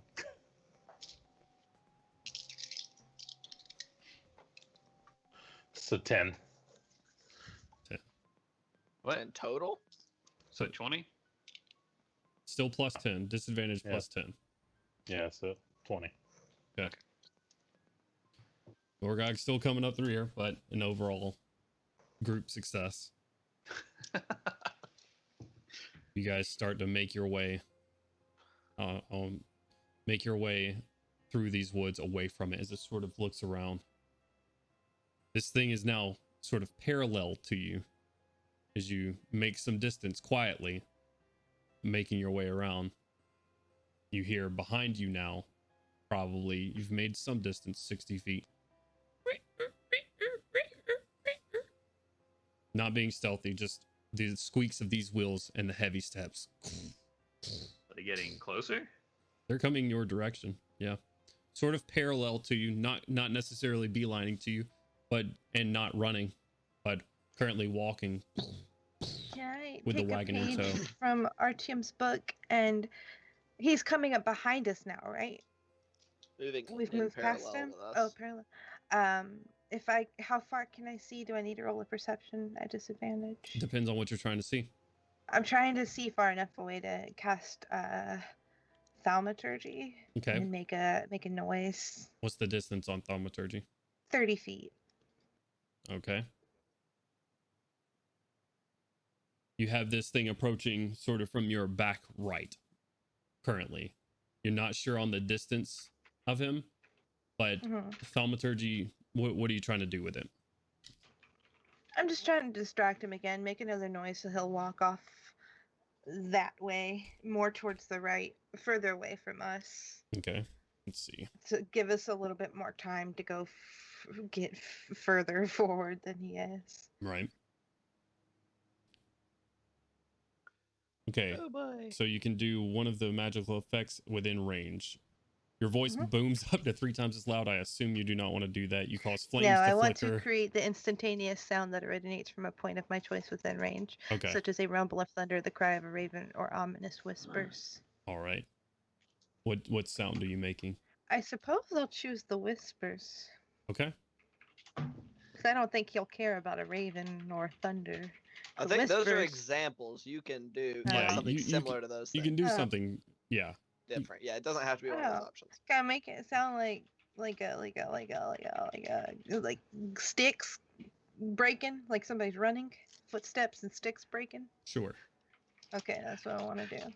Okay. I'm Shut just up, thinking Kent. of you creating the wail of a troll who got his butthole spread open by a guiding bolt. Oh, God. That's what they sound like. The footsteps quicken as soon as you guys do this. Directly behind you, you again hear the wagon wheel speed up, and the Is he scared?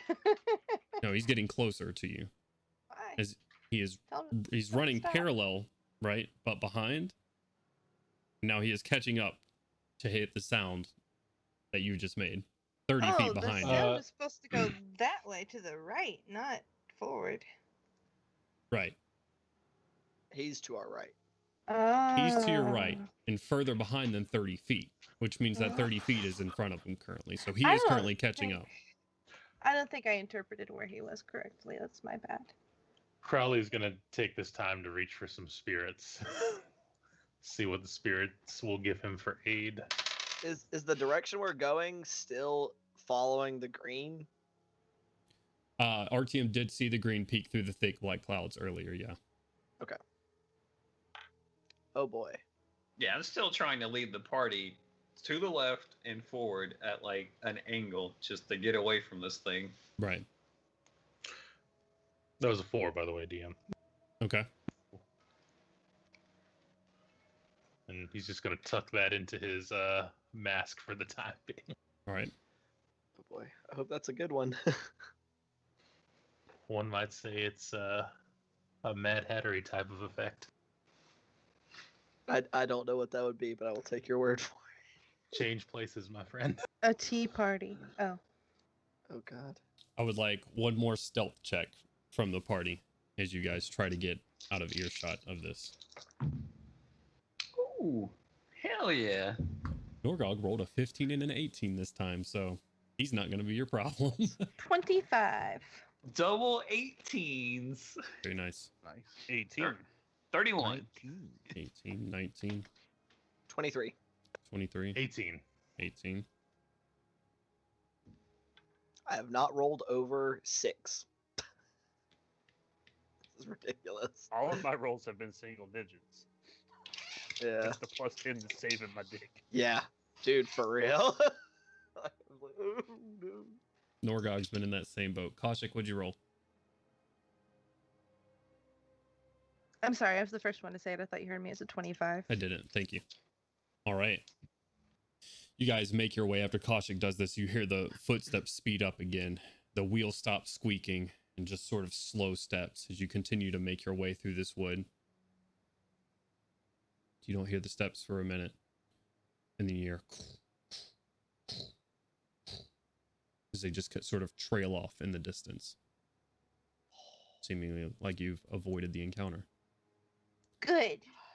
You guys make your way through this wood. Artyom, as you've sort of broken off from this path, trying to avoid this, I would like you to make another perception check for me to regain sight of this airflow. Ooh, that's a 18 and a 16, so 24. Nice.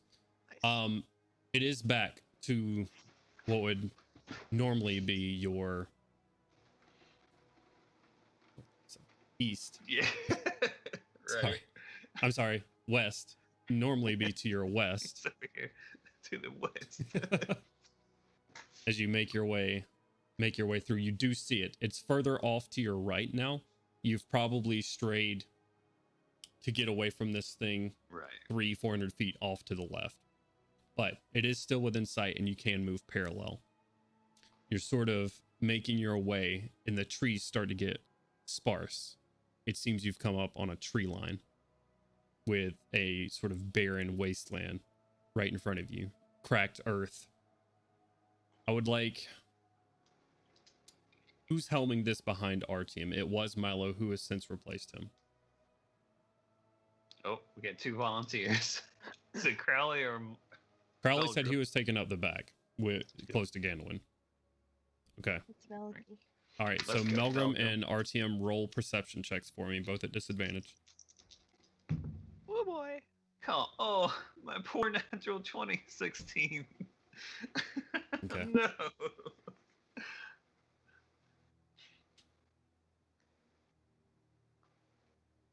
All right, Melgrim. That's a big ol' 6 at disadvantage. Nice. Exhaustion's a- rough, man. That's a dwarvy roll if I've ever seen one. It's in the He's bloodline. just like barely above the muck. Like, okay, let's see. You got my beard soaked in here. Oh boy. Melgrim, you don't see much as this mist is still, or the smoke is still pretty thick throughout here. RTM, as Still smoke here. you're sitting there at the front, sort of stopping everybody at this tree line, as you're going to be in the open if you do. You sit here for a moment. Smoke clears off sort of in front of you, and you see raised up on a rocky face what looks to be some sort of compound. A wooden fence surrounding it on probably about 35 feet up. Wooden fence all the way around. You can't see much distance, but you see the wooden fence and the silhouette of it sort of offset against the skyline right now. You take a moment. What'd you roll again? 16. 16. From this distance, that's about all you got. So there's a compound with 30 foot away from it. There's a fence all the way around it. Yeah, there's a fence all the way around. You're not 30 foot away from it. It's about 30 foot up. It's like on a It's 30 foot tall. Okay. well, I thought you it's said like the- on the a wall was protrusion 30 of rock. foot The away. compound Okay. no. The compound itself is sort of raised up. You guys are probably 150 feet away or so at the moment. It's on this sort of rocky protrusion setting above the ground, as if like sort of in a this would be a decent place to defend yourself if you needed to. Wooden fence all the way around it, and that's about all you get from it. That's about all you can see from here. Okay. But the green stuff's going towards that compound, I presume. Or emanating from. Make another perception check for me. That's the same thing actually.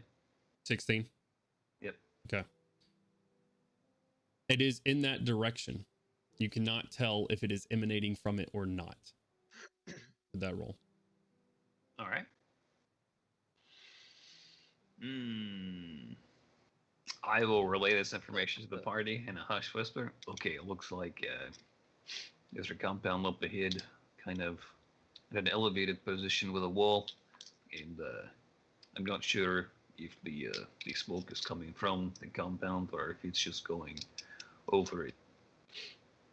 Do you guys want to go directly through the compound or try to find a way around to get a better look to see if this is where it's coming from or what?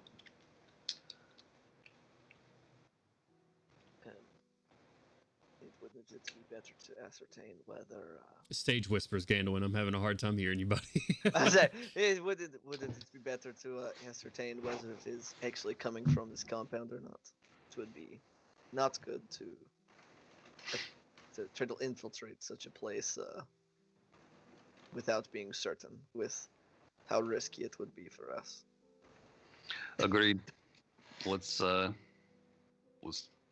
make, I guess, double check to make sure where the cloud is going. Is there any other way that we can go around this facility to get a look at it from a different angle? Yeah, there is. You're at a tree line right now, though, and it doesn't look like the tree line goes up to this compound. How you do this would be through this sort of barren open wasteland in front of you and it. Oh, they're like, do we see what's in the barren open wasteland? Not with a 16. Okay.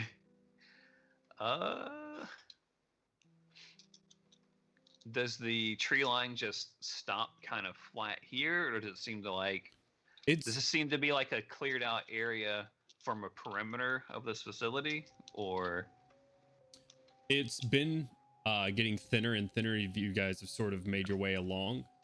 There is what looks to be some clearing on this side of you guys. It just looks like some trees have been chopped down. Now, whether that's to clear or to build, you're not exactly sure. But the tree line has been thinning for some time now. It's not just a sudden stop. Okay.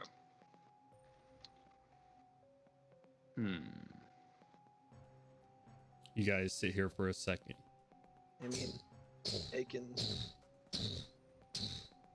As you look off to your right, this giant silhouette sort of pulling its wagon behind it, just through this sort of open, barren wasteland, disappears into the smoke in front of it. Like heading towards the compound. That's what it looks like.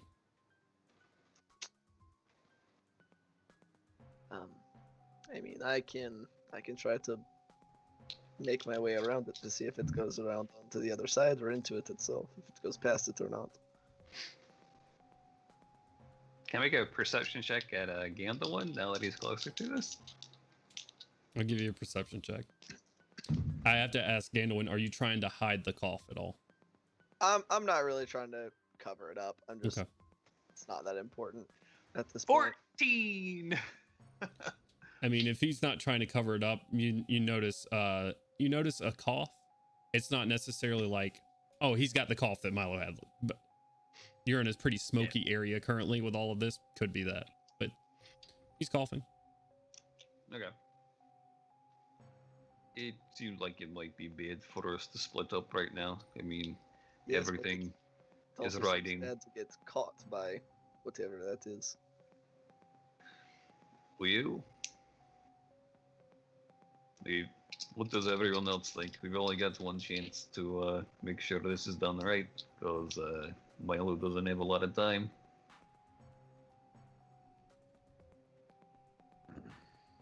Don't speak all at once.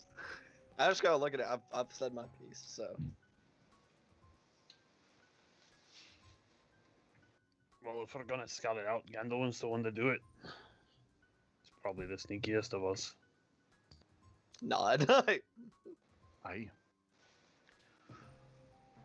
All right. All right. Is that the plan? Gandalin? Yep. Tell me what you're doing. So you said the tree line doesn't like follow going around. Right. It's, I mean, Which you are the- side, to right or left, was it where the giant was coming up from, or that I heard? He we heard came from the right, and you saw him. It was going towards it. Right, and he like crosses in front of you, sort of angling away and towards the angling away from you guys and towards the compound itself. Okay, so I'm gonna make sure I've got my hood good and tugged in front of me. Okay. Or over my head, and try to make my way around like the left side. Not trying to get any closer than I have to the compound, just trying to keep it within visual range so I can follow the edge and kind of try to see if I can, as quickly as possible, ascertain whether the green is going down into it or if it's going past it. Okay. All right. Roll a stealth check for me, first and foremost, to get within range. That's going to be a straight roll. Yep. It's an 11. Okay. As you sort of As well. crouch down, getting behind any cover that exists, which isn't much in this sort of dead logs here and there. No sort of wildlife, and the wildlife that is there is just dying or dead already. Sort of like petrified logs and tree branches and some just dead shrubbery.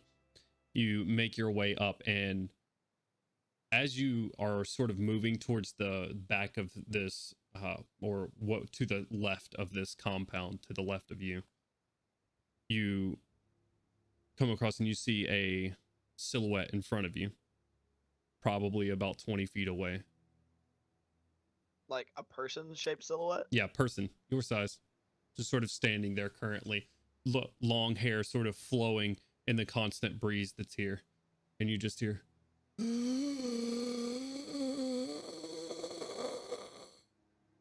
Awesome. I'm just gonna freeze and wait a few seconds and see if it moves. Just like still as possible. Other than shuffling a few steps in a direction, shuffles a few feet back in the other direction, seems fairly stationary, no sort of direction at the moment. And it's just about 20 feet in front of me. Like I would have to go through it to keep going.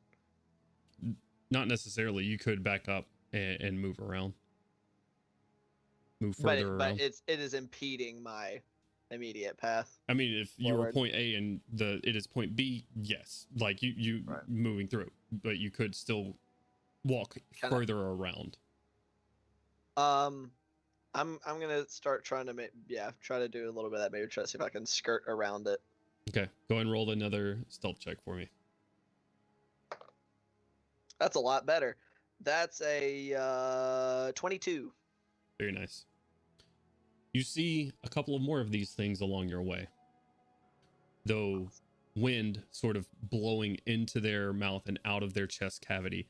As you've gotten close enough to a couple of them now, they seem to be in the same hollowed shape as the large one you saw earlier.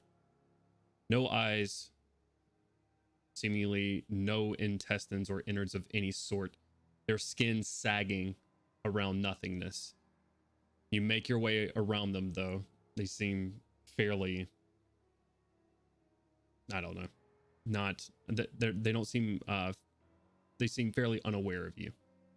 As you make your way up to this thing, I would like you to make a perception check. Disadvantage. How close... First, before you... Oh, never mind. You've already rolled, but tell me how close you're getting. It's not gonna matter. But I got like mostly what I could maintain is easy visual range of the green and the structure itself. But I rolled a natural 1, so Okay.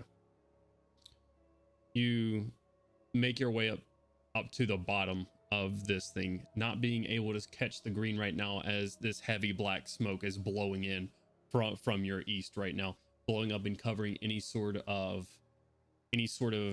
sight line that you had on this green energy. Currently, you can't see where that is going, but you have made it to the wall itself, or no, I'm sorry, not to the wall, but to this sort of rocky protrusion that this thing is built on. You're directly up under the wooden wall currently. You see a wooden gate, circular, just sort of perched on top of this, but that's about all you can see. and would this be considered like the opposite side ish? Yeah. So if it should You think you're about opposite of your friends right now. So if it was going to be coming out the other side, it would be coming out here. The what? Yeah, You the said smoke. it. Like if the green was going to be coming over it, it would have be coming over at this juncture. Oh yeah, you would guess, but currently you cannot see. This black smoke, this sort of ever burning black smoke, is lower than the green energy. It's covering it Gotcha. currently, so you have no sight line on it.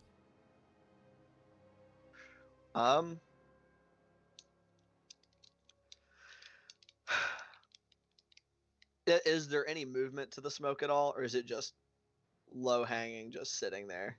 more or There's less movement stagnant? to it. I mean, it blew in, so there is movement to this smoke. I want to move with like not a ton, but if I'm on one side of the gate, wherever this gate is on this protrusion, I would like to kind of make my way to the other side slowly and just keeping an eye up above to see if the smoke moves, or if I'm getting a slightly different angle on this same side, if maybe I can pick out whether it's there or not. Okay, roll another stealth check for me. Stealth is another 22. Okay. You make your way around it now, probably 3/4 of the way around the entire thing. You make your way, and the first thing that greets your eye is a path leading up to a set of wooden gates on top. As you're sort of looking up, there are multiple different types of skulls and bones just sort of draped around this gate as you look up. You see, and at the top of it, you hear as this giant wheels his wagon inside and closes the wooden gate behind him. Some Wonder. good sound effects, Jonesy. I don't think my sound effects for the wagon aren't good because it's not a small wagon. Yeah. So it's more like. Yeah. Oh. You just hear the wagon goes, "Hee-haw." Donkey! Donkey. Oh god. But okay. this is what you see currently. And still no visual on the green. I'll give you one more perception check. That's what I figured. That's Disadvantage. what I was fishing for. Just one more. Fishing for one more. That's better. It's an 11. With an Not great. 11, I will say you do see some of the green energy. You see some of the green energy sort of flowing over this compound, but that's about it. So still can't quite be sure whether it's going into or just past it. Right. Okay. Well, I did my best, so I'm gonna try to make my way back around to the side that has the party at it and One more stealth check. get to him. 23. Okay. Sort of keeping in mind where those creatures were, you make your way deftly through this sort of barren wasteland, make it back to your party without issue. Just kind of step up, and once I'm within comfortable distance of them to not make too much noise, kind of. Well, I can't be sure. I looked all the way around. The smoke is too thick. It is definitely over it, but as to whether it goes past it or is going down into it, it's too hard to tell. Shit. There are smaller versions of that big guy just around the outside of the wall. More our size, but same hollowed out. Just standing there, shuffling a little bit.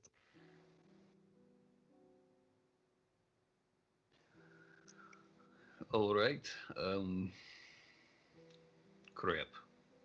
Yes. Your options are fairly limited. That was cute as shit, Wyatt. Sorry. It really was. And there's There's a couple of different entrances from what I could tell, but big guy was going up in there. There's some other, like farther into the compound, there's skulls and stuff all over the place. It definitely could be whoever's like, I don't. These things, like the ones that I saw outside, just seemed to be just kind of like standing guard, right? They were just kind of sentry-ish, Jones. Like they were just kind of standing there. Even if you wanted to call it that, yeah, they were sort of aimless. Yeah, but they weren't like, didn't look like they were like conscious beings or anything. Necessarily. Yeah, you didn't really get too close enough to investigate. You're not sure, and you were being fairly sneaky the entire time, trying to stay out of their perception range. They don't seem to have any particular goal, just from the way they're sort of shuffling back and forth. But I mean, they are moving, and they are sort of just like looking around. I feel like I can extrapolate that things that are like basically completely scooped out and eyeless probably aren't natural. Aren't natural? Yeah, it's not natural. Yeah.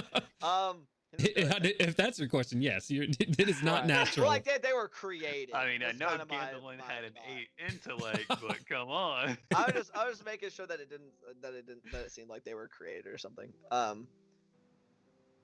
mean, I would guess that the smaller ones and the big one were created by something farther inside. And anything that is making stuff like that is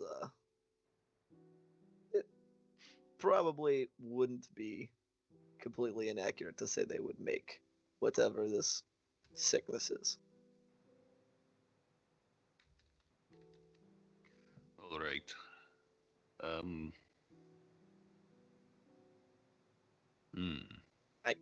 I can try to get inside and look. Looking around at everybody, I'm like, That'd be right dangerous.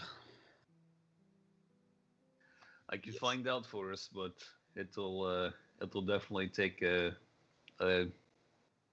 one big trick out of my toolkit for doing whatever we need to do in there. But it'll let us know for sure. Do you think it's worth it, or should we just try to take a more direct approach? could we not try to send? Can you not use your bird? Can I roll a survival check to kind of gauge that even if Barrick had to go take a really roundabout approach, that it would be less than 24 hours for him to fly around that storm? I gave you a survival check last time, to sort of see the time. I will give you another one at disadvantage. Yeah, go ahead. Go ahead. 13 and a 14, so 21. Okay. Bring up. Oh, sorry, guys. Say what it is again. I'm sorry. Say what the total was. 21. 21. You think that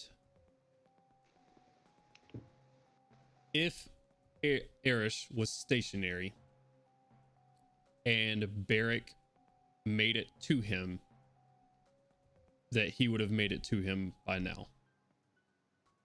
All right. I will try to call Barrick back then. Okay. Do you need to be on the same plane of existence? Okay, so I can't. It doesn't work when I try to? No, that's my question. Do you need to be on the same plane of existence? Yeah, I'm fairly certain you have to be on the same plane of existence. Shit. So it does not work. If you are trying to recall him, tell me what the spell says or what the familiar is. Yeah, I'm pulling it up right now. Let's see.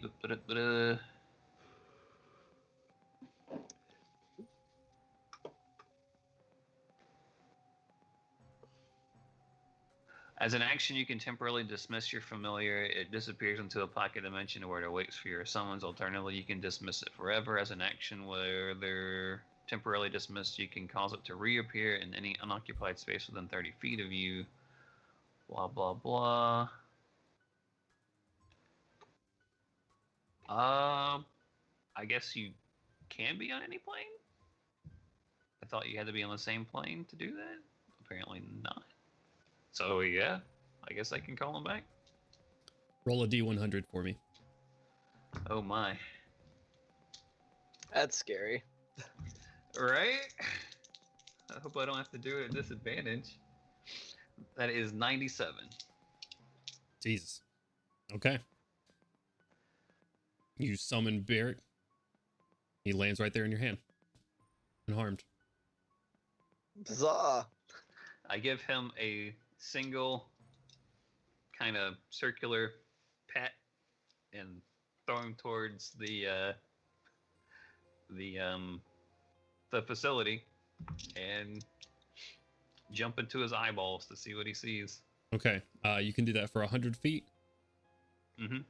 You're not Going straight up. just straight up. Okay.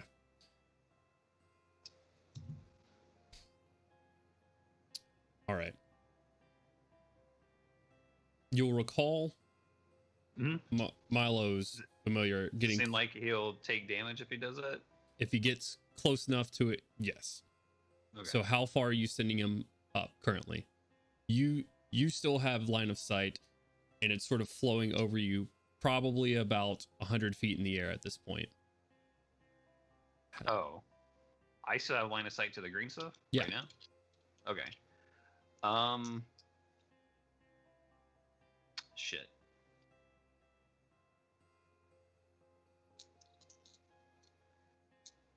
Yeah, I guess I will send him below and further out to see if I can get him to at least understand vaguely of whether or not that green stuff seems to be coming through the facility or not. And hopefully he can not die and convey that information to me.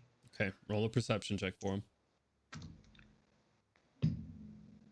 That's an 18 plus, I think he has 1 or 2. Okay.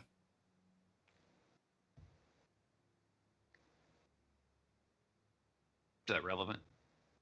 Maybe. Okay. Ah, Sorry. I'm stressed out.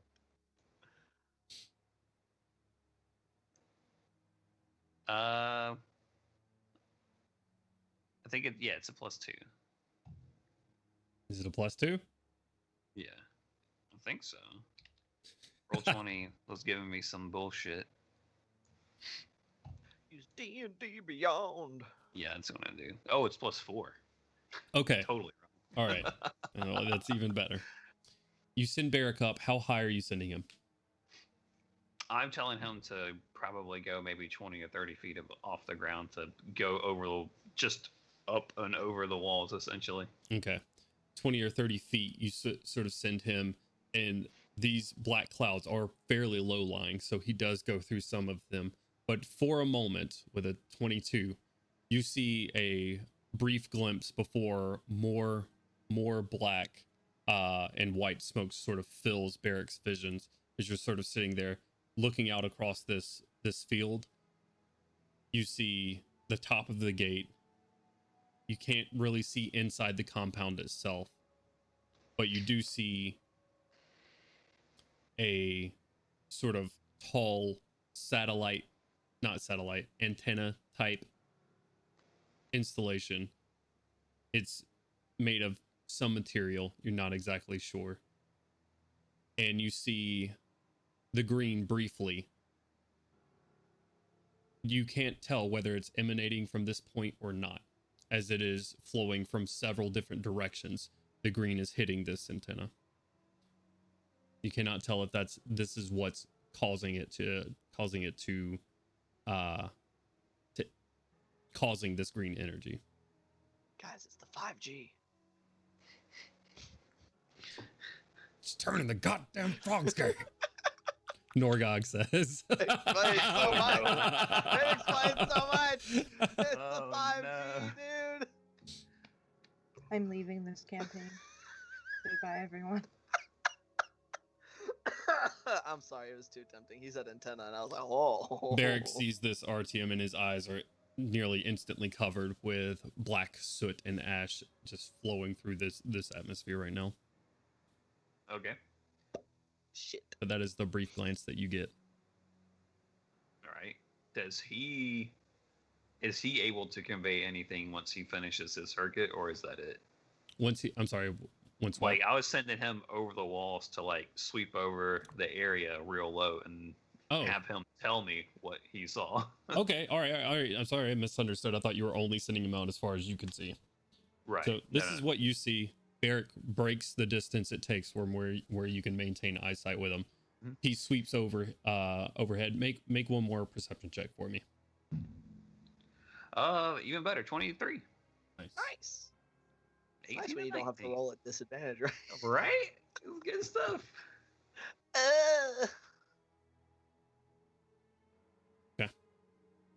Fuck. He's just an arrow. Shit.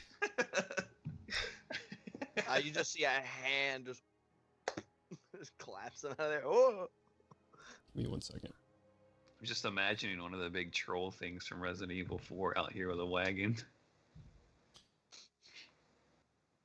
I'm frightened. Not the condition. I'm just spooked. Spooked the condition. I am the spooked condition. Mama. Barrick makes his way along this path, confirming what Ganon would have seen as he sees below him 7 or 8 of these creatures just along his way, sort of sprinkled out through this field. Smaller. You come upon the gate of this, draped in different types of bones, mostly skulls, some just skeletons, different types as well, not all humanoid, different types of animals, it seems. He breaks the gate line, and you see a home or some sort of building in the back corner with this antenna type installation on top of it. Now, looking at it from this distance, you see it looks to be crafted itself of bone as well, reaching up probably 45 feet above the house. Looking in, you see this giant moving around, taking bodies and just piling them up currently. And stepping from inside of this home, not as large as the giant, but large himself, you see an antlered figure. No mask. These antlers are coming from this being. Blue skin with the face of what resembles a moose. Red eyes, standing bipedal, a giant cleaver in hand. He is adorned with what looks to be a leather robe. And his Barrick sits there peering over these leathers, and Barrick's just sort of looking around at everything. Barrick's sees limbs hanging from these leathers. Different sorts of arms, other ghastly things just sort of hanging from it. Hanging from his horns, different types of skulls, just on twine and thread, tied on this massive antler rack that he has on top of his head. And he stomps out, grabs one of the corpses of this thing, and you hear, "This is it? Just this? You're getting weaker and weaker. I'll have to make another one of you." As he takes it, cleaves this body completely in half. One swipe, splitting it from chest bone down, completely in half. If you just see gore splatter on the ground. Ugh. And then Barrick hops over a couple of more to get a better angle on the tower itself. And the creature looks up at Barrick. "You're not from around here, little one." He's going to reach out with a finger. What's Barrick's AC? I have no control over Barrick, so Right. Barrick's AC is a super hot 13. Okay.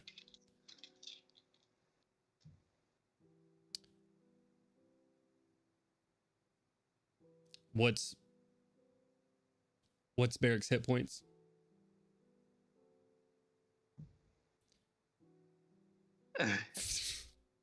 As Barrick is burnt to ash. All right.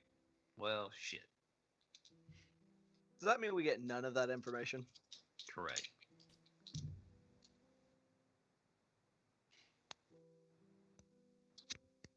Well, it still seems like the best idea is to go in there, then I guess, guys. Can he tell when Barrick dies? Yes. Yeah. RTM. Something in there got my bird. All right. Before he got out of range, I did see that there was some kind of antenna thing. Crowley, do you know anything about antennas and What is an antenna? a pylon, magical I do pylon, not- what is a pylon? an obelisk of bone? I do know you need additional ones for things to work. Well done. That said, God damn it. with my knowledge of pylons, what do I have to roll? To know? What are you trying to yes. gather? The Syrians are known for their pylons. Oh man, I don't know if they could just gather magical energy or what would be doing on this plane. I don't know. Is it? You know what? I'm just gonna gather if it's like any kind of pylon I've seen before or something like that. I'll describe what I saw of it. Okay. Roll a history check. Me or Crowley? Crowley, since he's trying to reach back in his memory and see if he's ever seen or heard of anything like this. All right. I hate to point it out, but we're still exhausted. Yeah, Yep. we are. I'm gonna hit myself with guidance because even if I roll a 1, it's gonna be with another All right. low roll on top of it.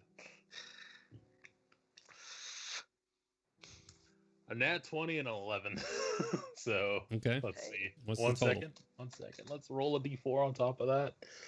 Okay, all right. You know, that's cool. 12? It's 14. 14 total. Woo! Yeah.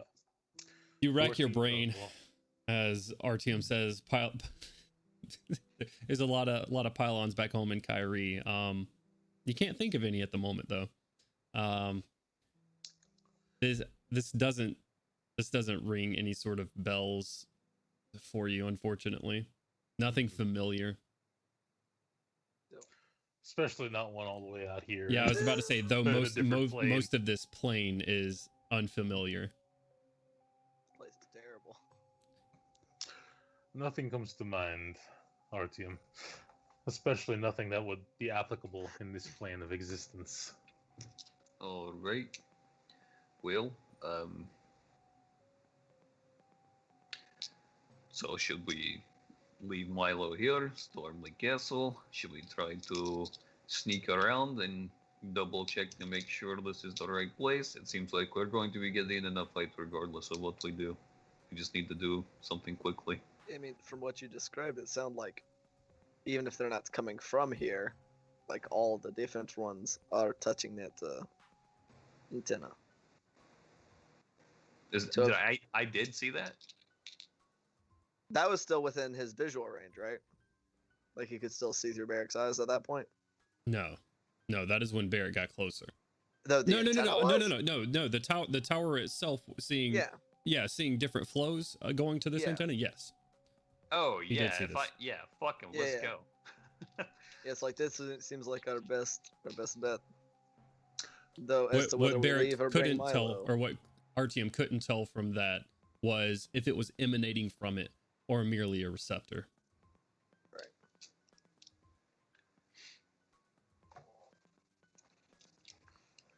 As far as Artyom's concerned, that seems like either that's the place or they're helping it along, right? Right. So, the things that need to be dealt with. All right. So, what's the game plan? I would get more reconnaissance, but my bird was dead. I guess. Jones, was there a second gate or was there just the one gate I saw? You going saw the all one. way around. Just the one. You saw the one at the top of this sort of rocky path. Gotcha. Yep. There appears to be only one gate. So unless we want to try to scale the side, we have to somehow get through there.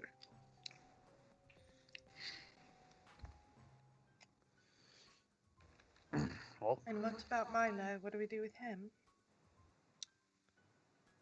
We'll As cover much him as- up in brush and hope that he's okay. Because it'll be more dangerous carrying a limp person in the combat. As much as I hate to say it. It is true. We cannot afford to risk Milo's life, especially when he cannot defend himself.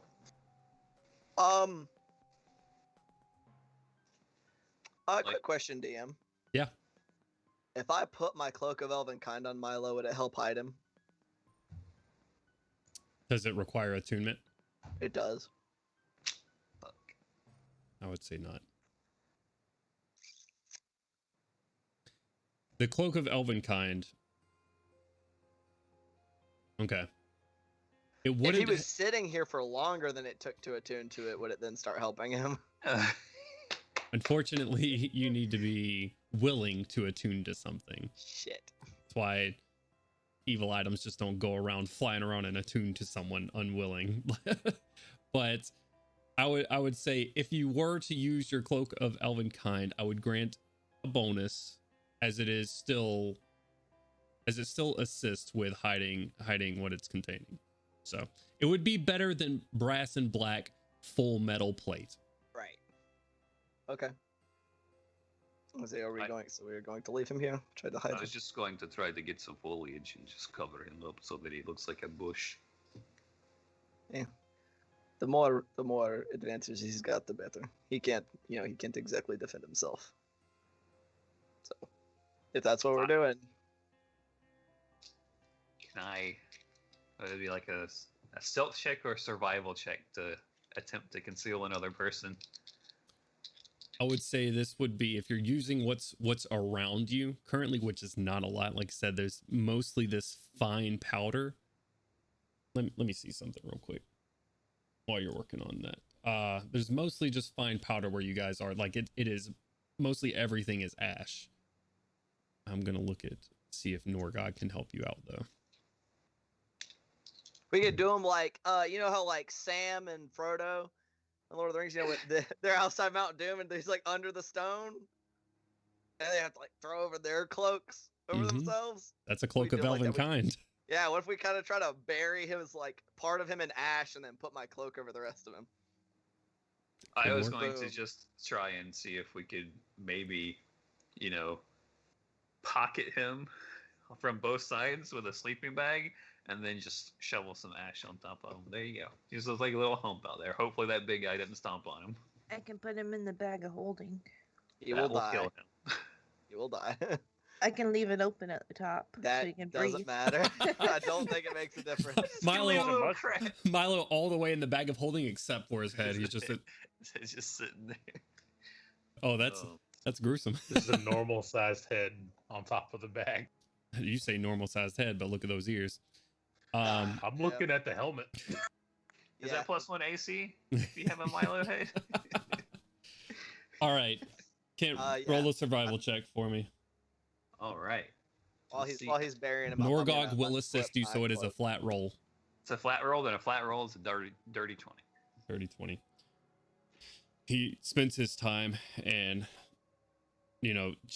trying some druid craft, even though it's limited in its capabilities. He tries to sort of make some dead sort of twigs and whatnot around him. It's decent. It's as good as it's gonna get currently. Cool. While they're doing that, I do unhook my cloak and use it to put it on him. You're gonna put it on him? Mhm. Okay. All right. And all right, so let's just try to sneak up to the side, and we can climb over.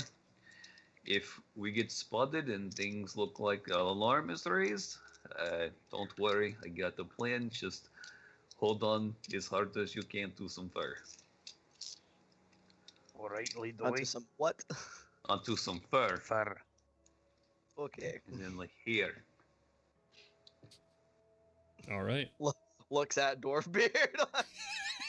No, lad. Get out of here. Get out of here. Oh no. This visual of Melgrim grabbing onto whatever animal and Gandalf just grabbing onto the braids flapping in the wind. Okay. No, sir. Just screaming the whole way. Ah! All right. Anyways, you guys, what are you doing? Very strong. Tell me what you're doing. We're gonna sneak over there as best we can. Yep. In that case, let's Are we going for the door? Or are we trying to scale the side? I'd say we probably want to go up the side first and foremost. Because it's like raised on stone before even the walls, right? Yeah. So what's the full height of it? The full height from stone to top, about 60 feet. Okay. Sure would be All nice right. if one of us Well- could fly. Looks at Milo. Don't worry, I get to play. He Let's looks just back start at you. Get over there, quietly. I can get this over the wall. It's not a big deal. Okay. I am What going if to switch It'll us be a big deal, but yeah, let's just get to it. to a map. Come on, that's a grand total of a 6 on my stealth check. Are we stealthing? Is Pass Without a Trace still active? No, It lasts an hour, I believe. that's why I was like, we could all go in together as a group with a +10. Not the metagame though. Well, that's upsetting. Okay. Go ahead and Snatch a place 1 your... without your cloak. It's a 10 without my cloak. Oh, we got a map. You do have a map. I have since moved you onto it. Oh shit. Ooh, I might need to make a new icon. Ooh, that's a big old Melgrim. Oh, giant Melgrim. Oh my god. Get him, brother. Place you Grab guys the in the beard. over here in this bottom left, because this is where you are approaching from. Oh my god, everybody is so big. Fucking Yeah, because we kaiju can't. battle. We're ready for Godzilla, boys. I can't. Why I can't can we find edit our token sizes? I've never understood that. I don't know. I can spin myself. You spin me right round, baby, Check right this out. round. Ah! Appropriate size. Hard to see the squares. Okay, so I am now. It is square difficult size. to see the squares. I didn't think this through. Oh no. Oh god, I'm, Crowley, why are you so little? I'm dragging you over here, Kaushik, so I can see the grid. Okay, there you go. Because I fit in a square. Kaushik's size is the correct size. Size yourself appropriately. I can't. You spin Oh, me you can't? right Okay. round, baby, and round. It's gonna be sideways. Ah! Oh no, guys. I'm so little. Who made you Actually, this? let's just leave Gandalf in that size. Oh, I tried to resize you. Do I get like GG's, an guys, we AC lost on bonus the for back. being this small? Say again. Well, I said GG's, guys. We've already lost on the racing ourselves. All right. You guys are making your way up from this tree line. Make sure you put yourself in the correct order, as I will also put Norgog on here. Since I was the one who found it, I guess I am leading the way. I need to be in the middle of everybody. So everybody just be fanned out around me.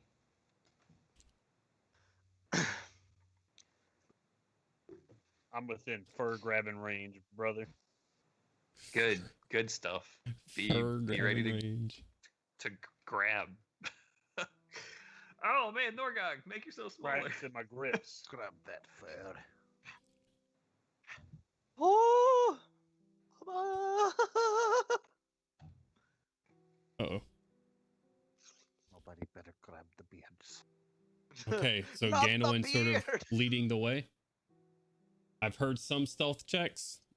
Let me hear them again. 6. Oh, 10.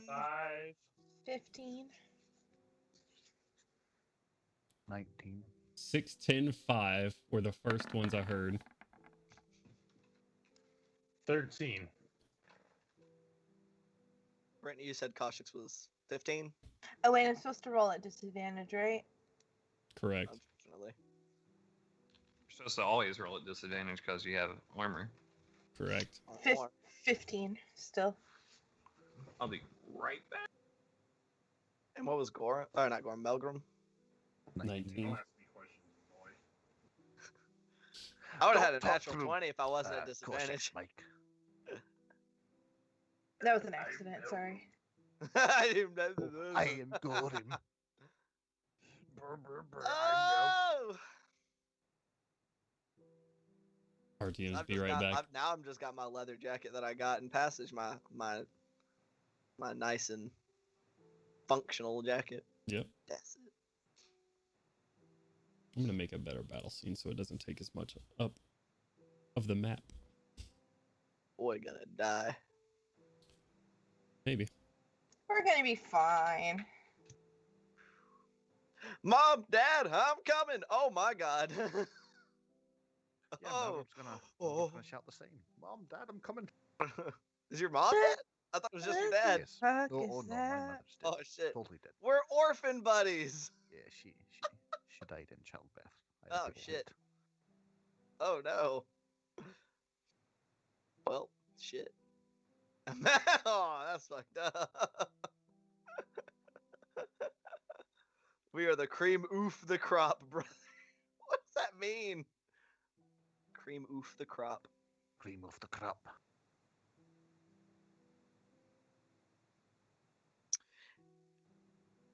Hey Jones, it wouldn't have possibly been enough time for everybody but me to have gotten a short rest while I circumvented this entire compound, would it? No.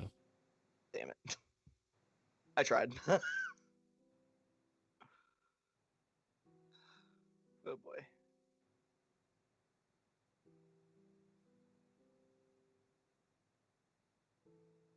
Okay, we got some white noise coming from somewhere. At least I do on my end.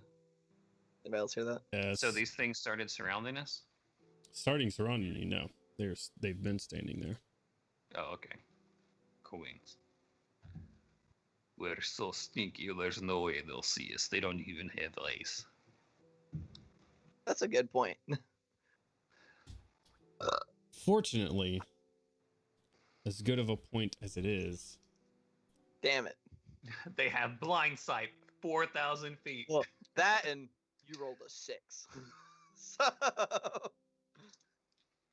And I rolled a 10. and I rolled an 18 minus 2. So Damn. correct. Damn indeed. As you guys start sneaking your way up closer to this gate, seeing these smaller silhouettes on either side of you. Unfortunately, the exhaustion just creeps up on several of you. The adrenaline starting to fade as you here. What were the rolls again? 6. 10. 5. 15. 13. 19. Okay, Whatever Norgog rolled. good point.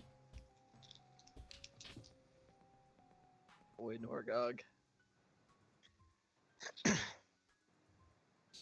That's not good. The first one was disadvantage is killing you guys. Gorham, as Norgog likes being next to you as you guys are buddies. Yeah, you guys better figure something out. That's not in fur grabbing range.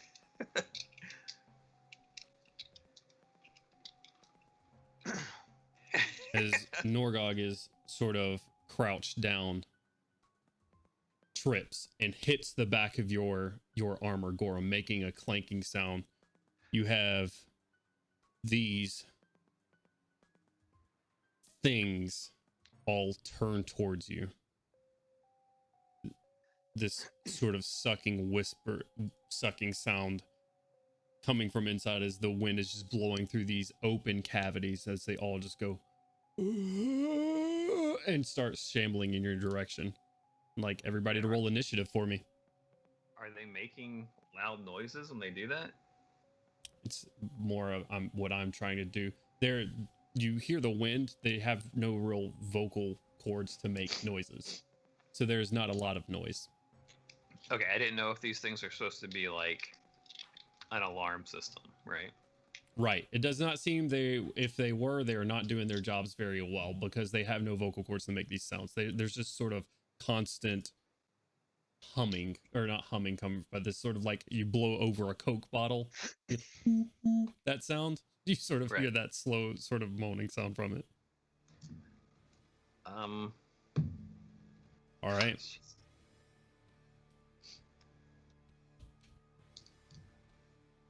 Do we want to fight or do we want to go to the facility? Do we have time for this I'm always up conversation for a before fight. initiative hits? Everybody's rolling initiative right now. Yeah. So if this is a conversation that you want to have, you'll do it on your turn. Okay.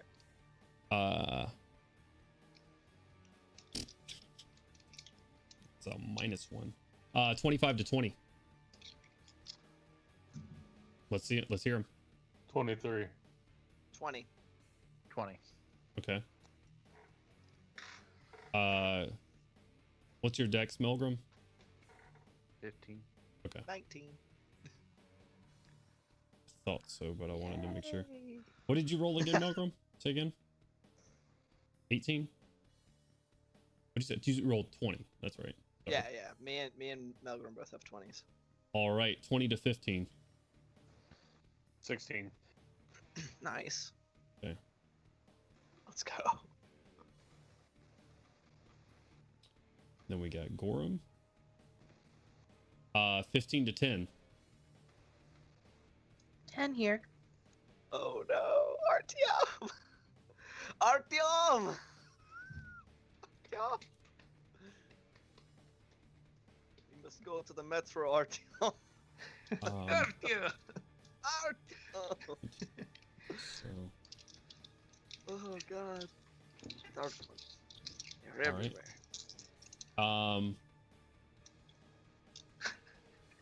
5 to 10, or I'm sorry, 5 to 1. What was your roll, RTM? 6. 6. Okay. Is that everybody? Felt that. That's everybody. Felt that in the last encounter. Yep. All right. What Nargog roll? Norgog rolled really well, actually. He is going right after Gandalin. Hell yeah, Nargog. Yeah. Let's go. I'm sorry, right after Melgrim. Still, let's go. Crowley, what would you like to do?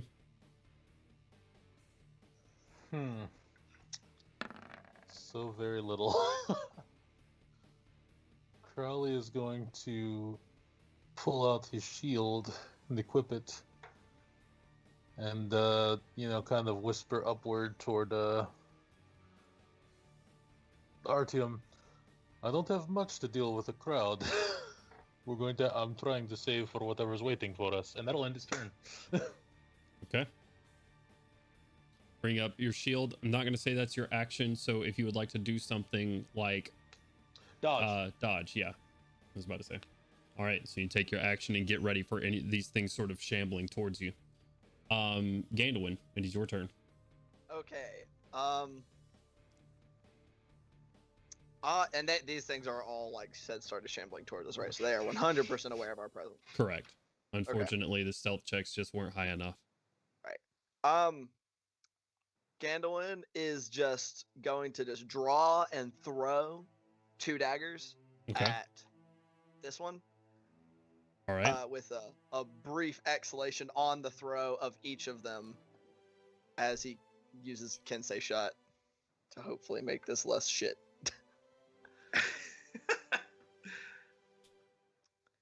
So, yeah, let's see if we can get a little. So attack number 1 is gonna be a 19 to hit. 19 hits. Okay. And the damage on that, on dagger number 1, is 3, 4, 8 magical piercing. Okay. Attack number 2 is gonna be an 11. 11 hits. Holy shit! Thank God. Dagger number 2. Oh jeez. There's the D4. Yeah. Fucking drop it on the ground. For another 8 magical piercing damage. Okay. Dunk.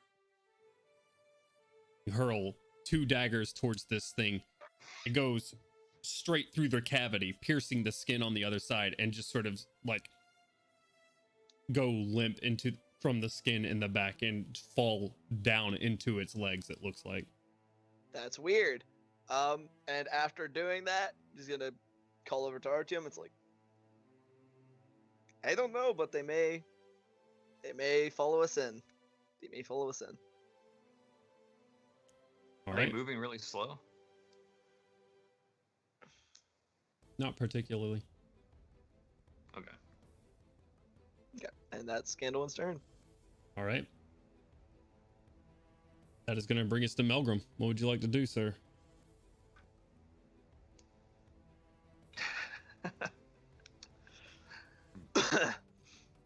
I'm concerned that these things ate 16 damage and didn't die.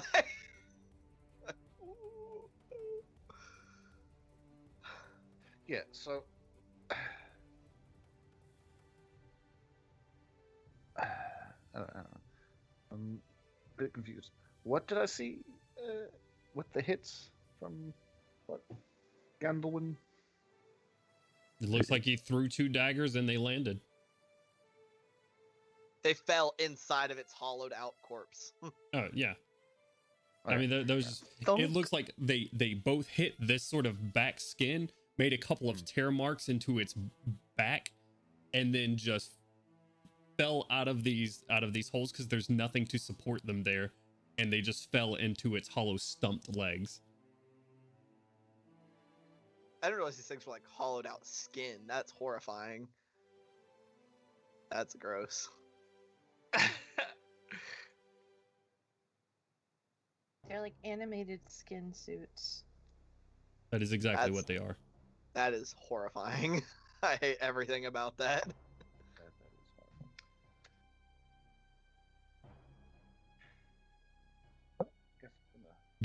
Mech. 1 out of 10 mech not recommended. Is that accurate? No, it's not. I don't know why it isn't. You should be about 15 feet away, ish. Okay, I'm having trouble seeing the squares on my own map, so that yes, it's accurate. Okay, so it's about 15 feet away. Right.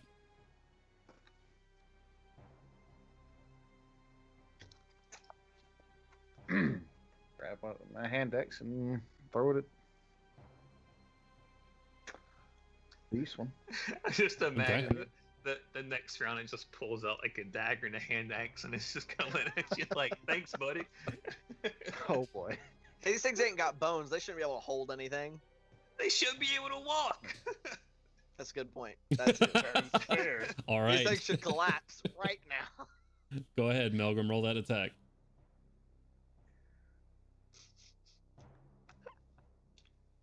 Am I rolling at disadvantage, or is that just for the stealth check? It's just ability checks, not attack rolls. Okay. That is That's next session. 21. 21 hits.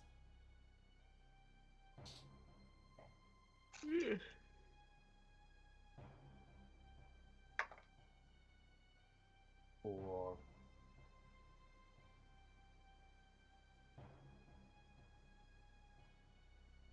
7 damage. 7. You take your hand axe, throwing it, and it hits dead center into the middle of its head. As you split the skin, no skull, you split the skin on its face in half, and a limp skin suit falls to the ground. Oh, thank God.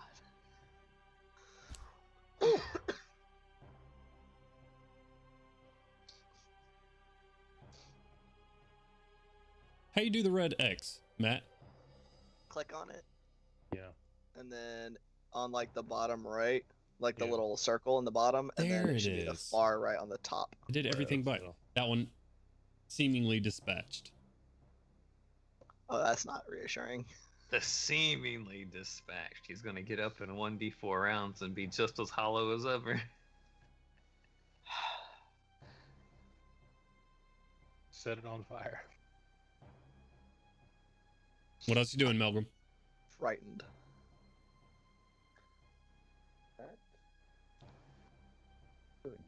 At this time. You were really quiet. What'd you say? That's all I'm doing at this time. Okay. Gonna That's gonna bring us to grab Norgog's turn great. then. Get it, Norgog! Norgog is going to take a hint and see that they are not you guys are not spending a lot of resources. He is going to... Is this an action or a bonus action? Let's see. It's a bonus action. Cool. He is going to take his hand and cast something on his staff, running up to this one. Is going to try to bonk it. Oh, he hit him with the shillelagh. And he does. Shillelagh. Oh, that's max damage. Let's see. What'd you do there, Norgog? Please. +3. So it's doing a decent amount of damage to it. It does not fall down immediately, but walking up and just sort of smacking this skin suit, it just sort of caves in on one side, but is still standing currently. Jones, can you stop throwing enemies at us that are gross? That'd be awesome. That'd be great, you know? You could do that. All right. That's going to end Norgog's turn, and now it is their turn. Shit. They move with freakish speed and they're surrounding you instantly. Not freakish speed. Normal speed. Oh, no. 15 feet, yeah, that gets there. All right. This one is going to run up to you, Gandalin. Ah! This one Mama. running up to Gorham. This one running up to Kaushik. They're gonna engulf us in their skin suits. Why would Oh. you say that? How right you are. No! I God. don't want to be a I hate Okay. it here. How dare you? Why do you even say anything? That was going to happen regardless of what she said. I don't I care. refuse to believe it. All right, It Gandalin. makes it The feel first worse. one runs up to you. After you hit its friend, it just sort of runs, arms limp noodle by its side as it moves towards you and is going to try to smother you. Ugh. It's gonna try to kill you with kindness. That's a 22. Oh god, well To I mean hit. that hits. Like, it's an attack, yeah. All right. Blah! You are currently grappled. While you are grappled, you are restrained, blinded, and cannot breathe. At the top. So any Sorry. attack I make is at disadvantage, right? And I can't breathe. Correct. And you- I'm blind. And you cannot breathe, and you are blind. On the As you bright side, guys, those don't stack. as you guys Disadvantage.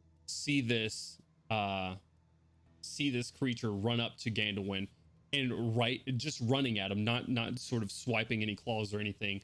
And as it gets to him, it doesn't stop, as all of its skin just completely envelops Gandalin. And you now see him sort of stuck. You see the back of Gandalin's hair, his red hair sticking through the mouth of this creature, just sort of as he engulfs you. Matt, I was thinking the exact same thing. The fucking Titan run. All right, Oh! Gorham, this one is going to go for the same thing against you. I hate it here. It is a 16 to hit. Big ol' whiff. As it tries to do the same thing to you, and you seeing Gandalin getting swallowed behind you, you take your hammer and hold it out horizontally, preventing the skin from enveloping you all the way. Gorm's too little.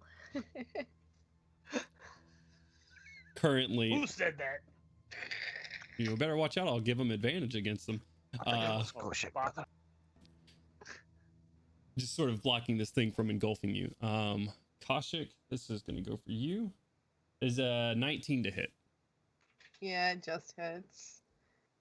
Frick. I don't want to be engulfed. You That was are karma. engulfed. I'm gonna I'm gonna bend down so I'm a little like Gorm and roll again. You are restrained, blinded, and you cannot breathe currently. Those things. And this one is going to do the same thing to Norgog. I am rolling excellent right now, and that is not necessarily a good thing. Am I still blinded if I've got dark vision? Yes, That's you a are joke. I know, blinded. it's a joke. Currently, just to give you some visual, what you are seeing right now is meaty red skin wrapped around your eyes. Your face tightly pressed up against this thing, the back of this thing's where its skull used to be. Yeah, that hits. Norgog also gets engulfed. We're being made the hot dogs. And so what does it mean for me to be grappled? You can't move. Your What movement does speed is that 0. mean for my roll? Oh, for the move. Okay, gotcha. Yeah, you And can't. because you're restrained. You're like anything you try to do basically is at disadvantage. Correct. Okay. That's gonna be their turn, and bring us to Gorham. You just see Gandalin get enveloped into this skin, Norgog and Koshik behind you. That you're sort of fending off this one who's trying to do the same thing to you. What would you like to do? Real quick question. Okay. Does this seem like skin-like creatures or actual animated skin of like different people? It looks like animated skin of different people. So they're definitely undead then. Maybe. Okay. So am I actually fending this guy off? Is that going to stop me from attacking? No. say, the guy? That's just flavor. Okay. Just fluff. Okay, good. Yeah. Just wanted to make sure. Yeah. Flavor Flav. He's got the clock. You pull your hammer back, freeing it from, and you have a bit of sticky red mucousy substances on either side of your hammer. I'm gonna try to smash the one that's on Koshik real quick. Okay, go and roll for me. I'm gonna swing as hard as I can. Please don't hurt me. Right in the head. You'll be fine. Oh man. You'll be fine. He's just sitting there with the Is that base disadvantage? full. I assume. That situation No, sounds it's not at familiar. disadvantage. You're not engulfed. Okay. And we're not flanking. Is he it, so technically it's not flanking advantage. it since Koshik is inside of it? No, she is not. No. That is not how that works. I'm talking about getting Alright, rid of so- flanking in general, and you want to try to get Koshik flanking from the inside of something? Get out of here, Gandalin. So the first attack was a 10. The second attack was a 26. Both hit. Oh, I thought the first one was. I All right, rolled the first 11 attack hits, so. is 12 bludgeoning damage, Okay. and the second one is 9 bludgeoning damage. For a total of 21 points of damage. The forbidden number. Okay. Yes. Koshik, 21. you take 10 points of damage.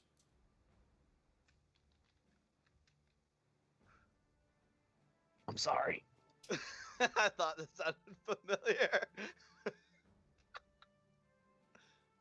I don't think you're sorry at all. I am, but I don't want you to suffocate to death either. That It's would be fine, really thank bad. you. Okay. She said, appreciate it. Gorham, you take 2 big swings, and as you do, you know these creatures don't really make the sound, as the atmosphere itself sort of just makes this hollow humming sound that they make. You hear screams from the inside of it. Okay. That is going to bring us around 2. Anything else for your turn before I move on?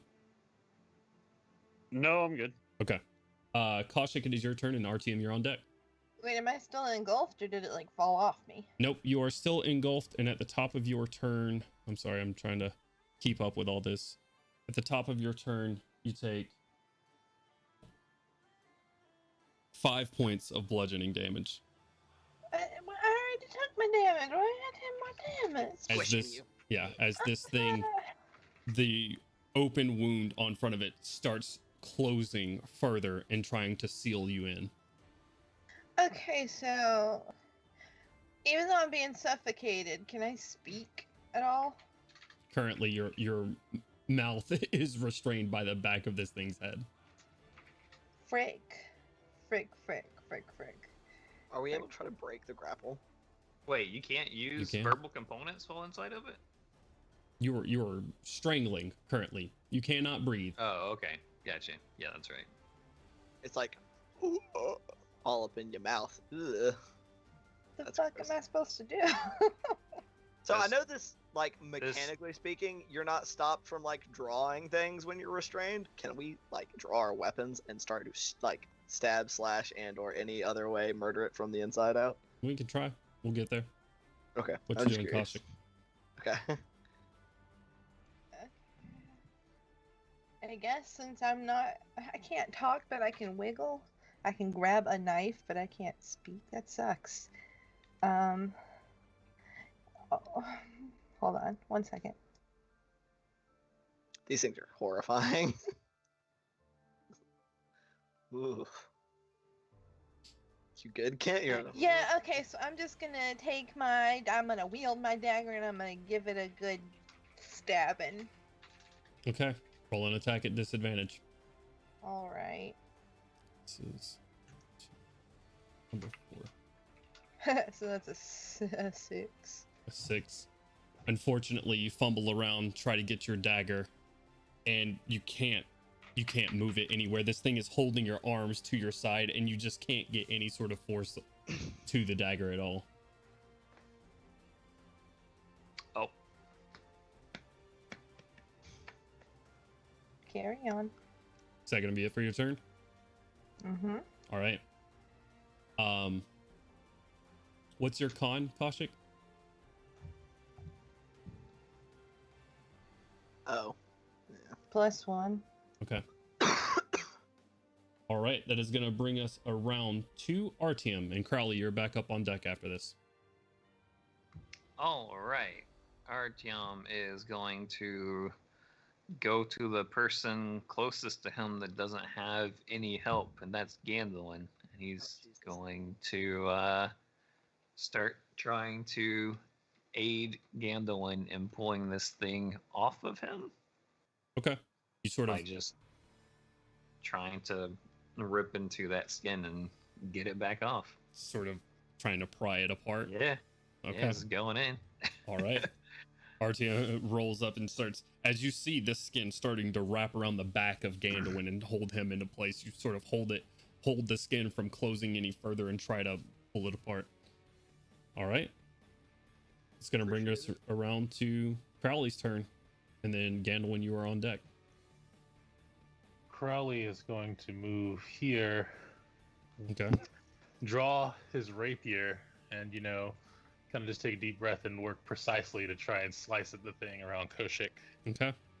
And now, would this be an advantage since we're surrounding it? Since it is flanked, yes. All right. Y'all are gonna crit. Kaushik. Do it very carefully, please. I am 17, so 9 slashing damage. 9 slashing damage. Mm-hmm. Kaushik, you take 4 slashing damage.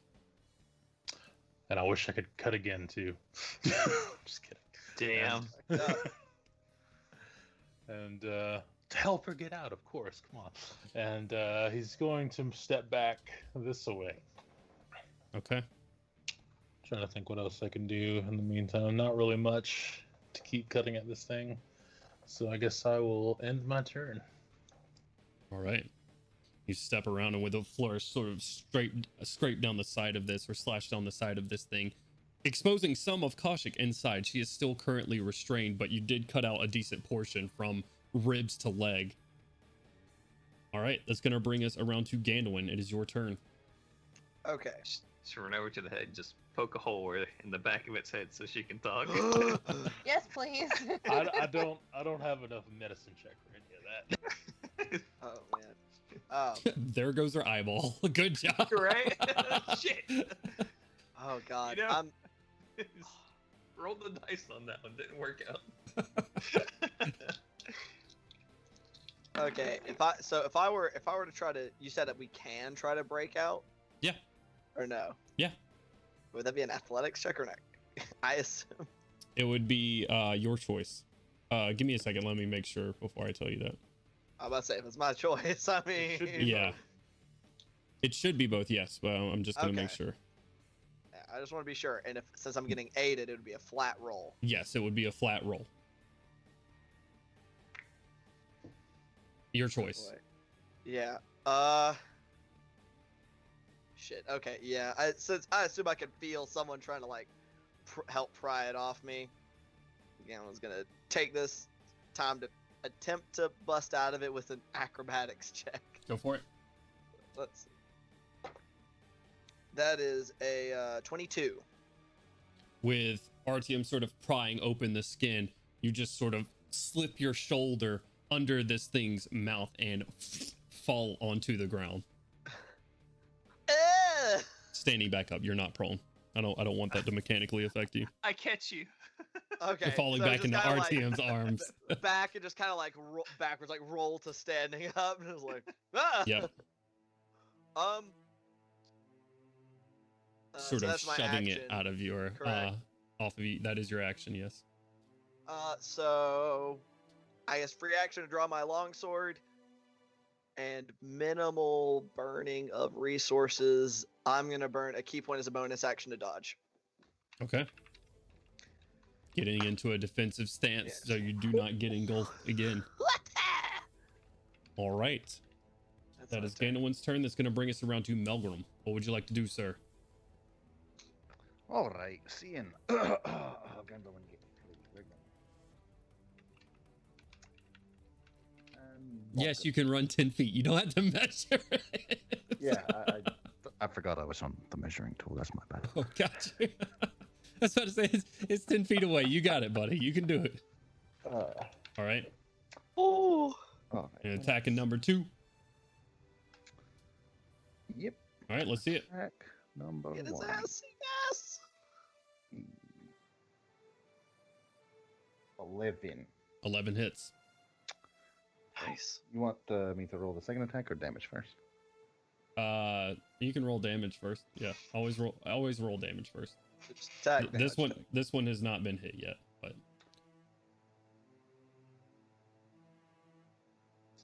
8 damage. okay. Nice. That is Trust fall. 13 on the second attack. All right. So it was 8 and 13. Is that what you said? 8 and 13 for the damage? Oh no, not the damage. Oh, to hit. Okay, yes, 13 hits. And then damage. The bonkaroo. All right, that's some pretty decent. 13 damage. Okay. You run up, slice each time on this, causing just 2 huge slash marks across this skin. It falls in front of you, just kind of imploding in on itself. All right. This one has been slain. Yay! Anything else for your turn? Let's see, so that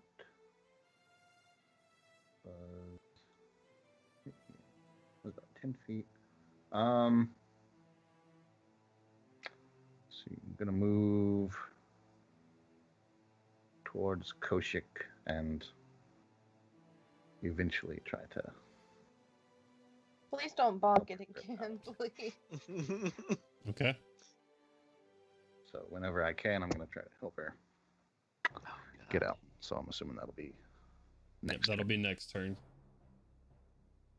All right, that's gonna bring us around to old Norgog, who's gonna take.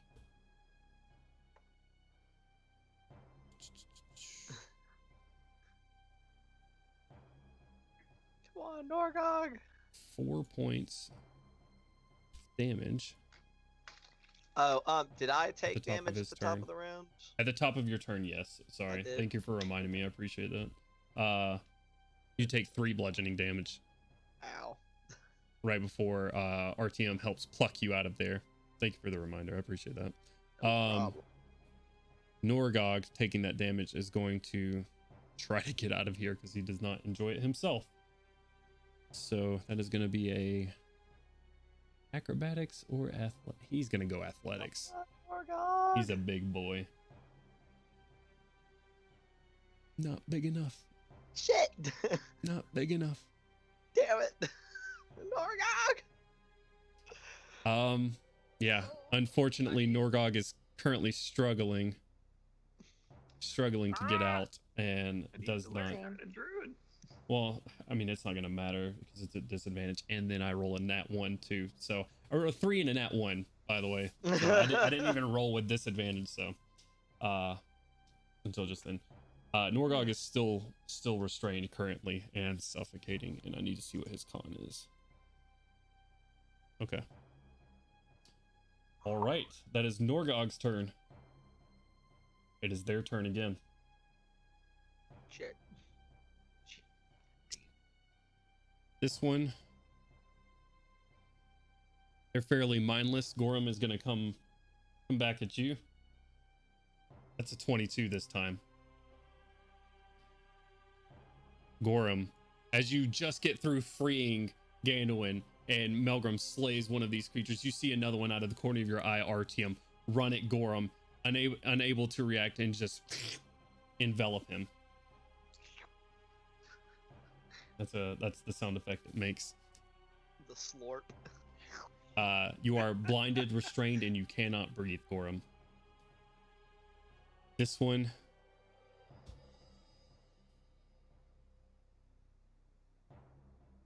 they're gonna run away. What?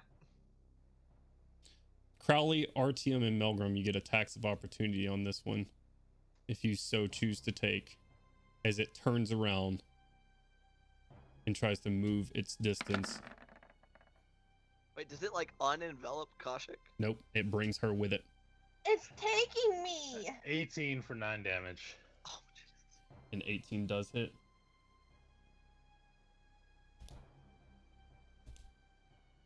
Koshik, you take 4 slashing damage.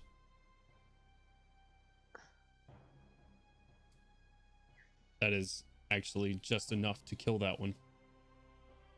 Oh, I still have the measuring tool on. Okay. So, Koshik, you are actually not taken anywhere. Yay! As this one, Woo! it's Crowley, Surgical with this shit. as it turns its back and it sort of rakes the back of this creature, splitting it in half to where, Koshik, you are there, but unfortunately Crowley's blade carves you across your front as well. And this one falls. My face. Okay. Not my face. And then this one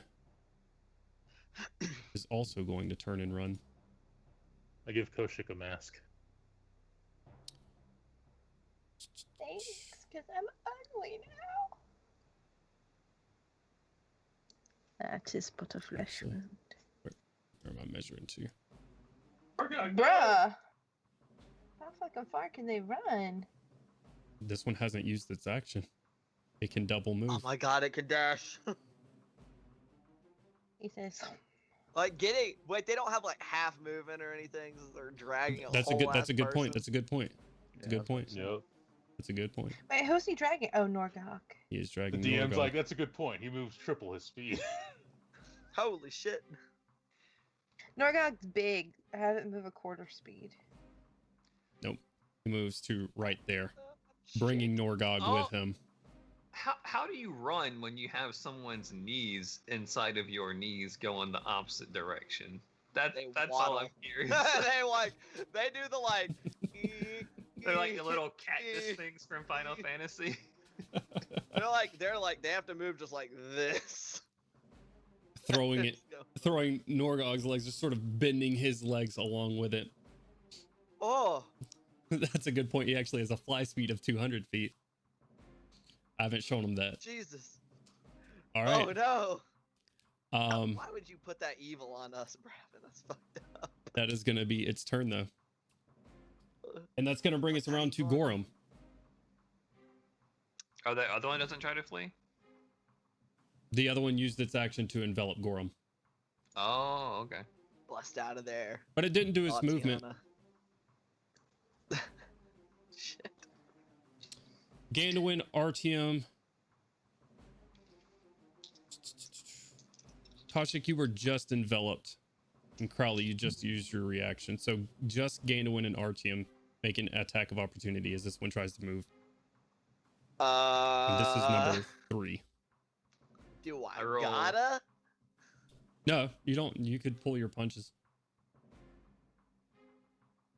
Yeah, I kind of don't want to hit it, but I kind of also, I mean, I'd like to grab it and stop it, but I know you can't grapple as an opportunity attack. Right. Yeah. So I'm not. I'm like gonna think about it, but then seeing as it appears that we were harming Kaushik. You as guys they did were hear hitting the other Kaushik one. screaming from the inside of this thing as Gorham beat her up and Crowley beat her up a little bit. Jesus Christ. No, I am not gonna take that AOP. I'm gonna have some faith in Gorham that he can get himself out. Very well. Or that we can assist him.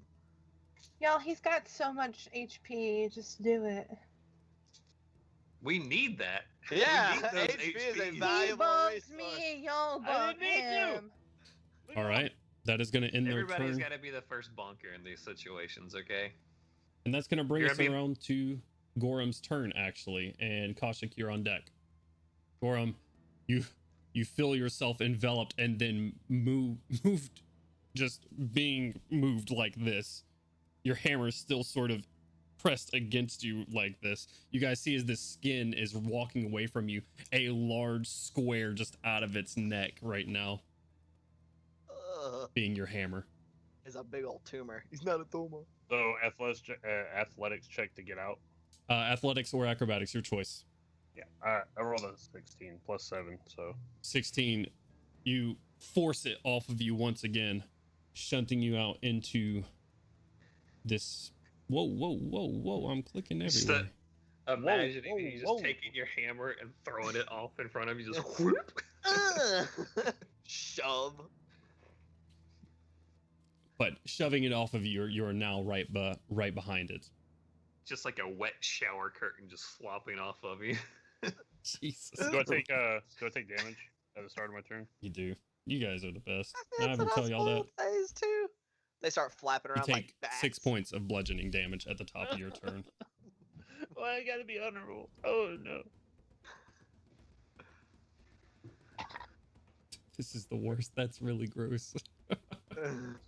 All right, I assume that's my That's your action. That's your action. You still have your movement and your bonus action.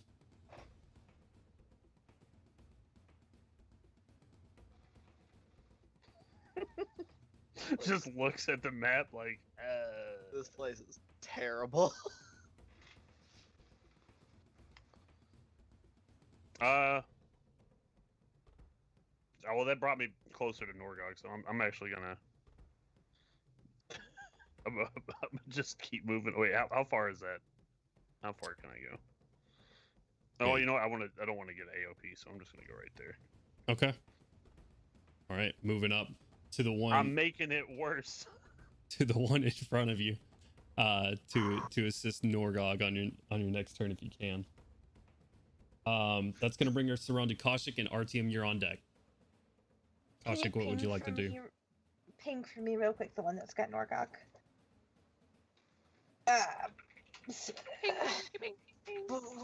Okay, well.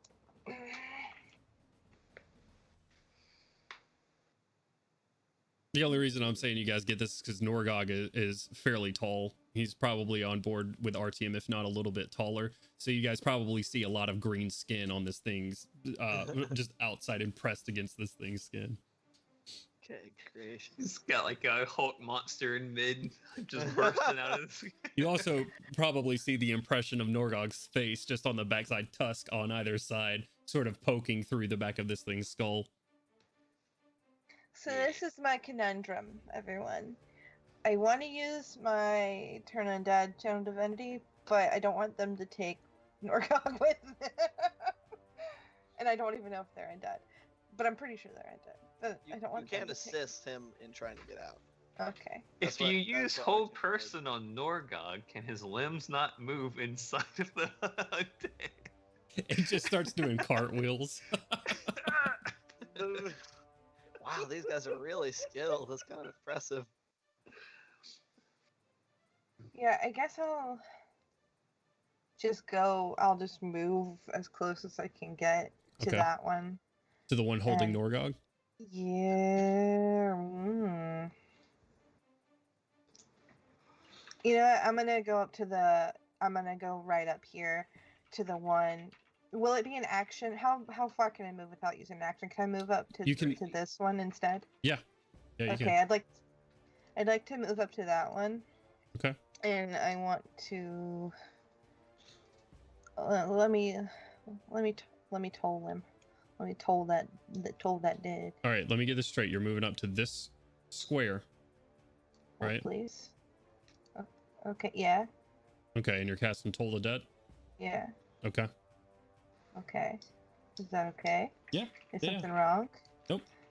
Okay. Everything's okay. Yep. Okay.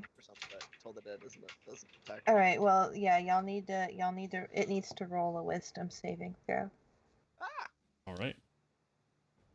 I'm sure they're excellent at these. That is a 9. They're so wise. -2, 7. I assume I pass. Yeah. No, it failed. 7 damage. 7. What damage are you, buddy? 7. Necrotic damage. Good point. Oh, that heals them. Nuh-uh. Why would you say that? No, it You're doesn't. a bad man. It sure don't. Necrotic energy heals the husk. Oh, cool. No, it doesn't. It doesn't. Necrotic energy Bro. doesn't heal undead in 5e. I looked it up. I mean, it might heal certain things. It heals. It does heal certain things. Just Oh. FYI. Yeah, there just isn't like negative damage as a whole Or heals. how much damage was it? 7, I think. Yeah, Oof. 7. It's still up. Well, it shouldn't be. Let me roll again. No. All Wait, right. had that already taken damage? Yes. Did you roll d12s, Brittany? Oh no, I didn't actually. Okay. Go ahead and roll with d12s. 2d. I rolled 2d8 because that's what it basically has over. That's what it has as the basic. Click the button by the spell. All right, we're taking the here. d12 rolls. Let's see 'em. 2d12, you said? Yep. Roll 2d12. All right, and that hits us at a beautiful 19.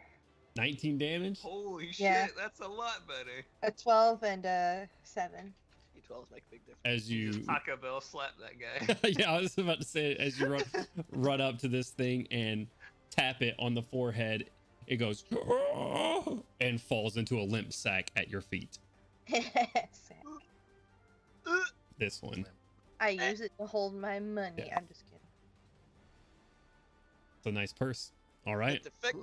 Horrifying. Is that going to be the end of your turn? I believe it will. All right. That's going to bring us around to Artyom. And then Crowley, you're on deck.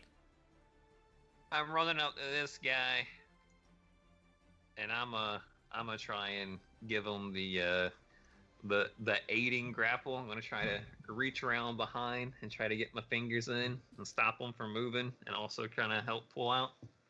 Are you I'm gonna try to reach around and pull out at the same time? That's weird. Can't do that. Okay. For my You gotta have a clarification, lot higher dexterity. are you trying to grapple him or are you trying to aid Norgog? Which one? Aid Norgog. Okay. All right. Is that going to be it for your turn? Yeah, that's it. All right. Crowley, and then Gandalf when you're on deck. What would you like to do? Crowley's gonna move on up. I'm gonna start stabbing this motherfucker.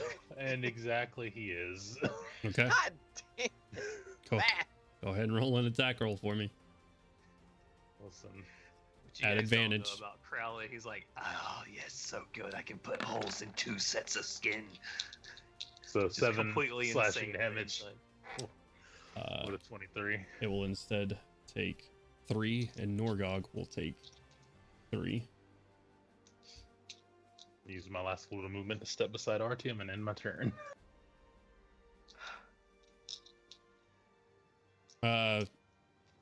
That will incur an attack of opportunity, stepping away from its melee range. Okay. It's weird, but okay, no, I'll stay right there then. Okay. In my turn. All right. Gandalf. Okay. Let's see. Are these two up here? Are they just standing there? What's your passive perception? My passive should be 15. With a 15, I'll say that you see both of them alerted to the sounds of what's going on, sort of turn towards down this little sloped ramp. Okay. Yeah. Okay. Fuck it. With longsword drawn, like we got this big group of people right here that seem to be mostly trying to help Norgog, Mm-hmm. except for someone who's stabbing them. Slashing. Close enough. Can I? So okay. So this is accurate. Right. I could get up to this thing, right? Correct. 45 feet of movement. I actually don't Okay. think this grid is accurate because I built this map It's not way. remotely I just can't accurate. see the. I can't Yeah. see the squares. You can turn up how easy it is to see the lines. I don't know You if can also change their color. Yeah. So if you make them like black, let's see. it's. I don't think you have the grid on because it's not. It doesn't snap. Oh, it's Oh, there not you go. snapped. I did that earlier, but okay, I'm gonna turn that off before it messes with us. It's my fault and it's accurate for now. That should be more or less right. Because if I'm 5, 10, 15, 20, 25, it should be more or less accurate, I think. Okay. But so I'm gonna run up to that thing and I'm gonna start trying to hit the shit out of it. So longsword number 1 is a 17. That will hit. This one, as you sort of run by it, is gonna take a little swipe at you. That's fun.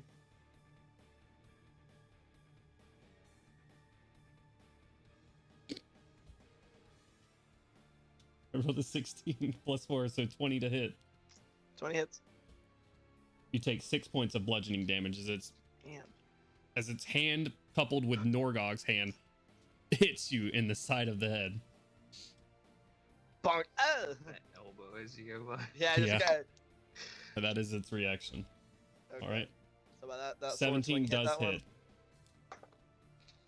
God fucking damn it. 8 magical slashing damage. On this For first. attack All number right. 1. Yep. All right. Attack number. Is this thing actually bigger than the others? No. Or is that just the way the That's token me. decides? That's me. Okay. I can. I'll move it. This is not. There you go. Okay, Yeah. so I'm actually here. then. Right. There you go. Attack number 2 is a 26 Definitely hits. for 6, 8, 14 points of magical slashing damage. You with 2 swipes cut this one completely down, just into ribbons, flesh ribbons onto the ground. Okay, so it's dead. Correct. Okay, I'm then gonna use. Do I have any more movement left? So I was here. If this is about accurate, if we want to go off of, I have to be about 20. What? So you've So- used about 35 feet of movement. Okay. I'm gonna use the last 10 feet I have to take 2 steps back, Okay. and then it's my turn. All right. That is going to bring us around to Melgrim's turn. I kind of want a robe that just looks like these guys. That's gross. You have your choice laying on the grounds behind you. I think he means like. Do you mean like an RL robe? Yeah, like a real life robe. Oh. That's gross. I'm pretty sure you Not- go to not jail like- for that. Like. Not like made out of leather or human skin. Right. Mm-hmm. A likely story. All right. What you doing there, Melgrim? All right, we're gonna. We got to wrap up soon. I hope the authorities understand. I will testify against Kent in a court of law. Same. I saw him say he wanted a skin suit. Call him what it is. Call him Wild Bill. We have the stream. It's recorded. So this one. What did I miss? is dead. Yes, you can occupy that space. And Taking a couple of swings or what? Artyom is currently like trying to pry the skin on the back open. You see Norgog like shoveling through, I don't or know. trying to at least. Can I try to help even further? Like, It looks like RTM's pretty much filling that role. There's not a lot of room for you to get your hands in there, unfortunately. Could he grapple Well, that's he could try to hold it Norgog? still. Could he grapple Norgog and try to move him out of the skin? Could always try. Try to like Shit. rip him out of it. Yeah. Could always try. I see. All right. That'd be sick. Is that what you're doing? Strength check or It's gonna be an athletics check. athletics? But that's, remember, checks are at disadvantage. Would it be advantage since I'm technically aiding the situation? I don't know. He's trying to grapple Norgog. You're trying to help Norgog out of the suit, not trying to aid Melgrim. All right. Yeah. That's what I'm trying to do. All right. Suit. I'm gonna give it a 20, counter roll since this is. He's trying to hold on to him. They're like playing tug of war with fucking Norgog. It's trying to slurp him in further. Like spaghetti. Is a 17 plus 8. 17 with disadvantage. Nice. Yes. Okay. The first Yeah. roll was a natural 20, and I'm sad. Okay. God. You reach in past Artyom's arms, grab Norgog by the waist, and rip him from the skin. Norgog is now free. It's shunting this thing a little bit further. Hello. All right. I'm Connery. The monk. Anything else for your turn, Melgrim? All right. It's going to bring us around to Norgog. Who's going to say, "You slimy bitch," and just conk this thing on the head. Does he have advantage? Yes, he does. Ganoin's flanking. A learned scholar. It is I, the Frenchiest fry. Plus 6. Okay, well, it still hits their AC as ass. Yeah. 7. 4. Not bringing them down, unfortunately, Who? but hurting it certainly. He takes his staff and swings it down and cracking it on top of the head. Some somewhat thunderous sound cracking around his staff when he does so. That is gonna end his turn. So he's gonna stay right up in their grill. And that is gonna bring it to their turn. This thing was running, and Norgog got kind of slurped, sort of peeled through through the back. It's gonna try to.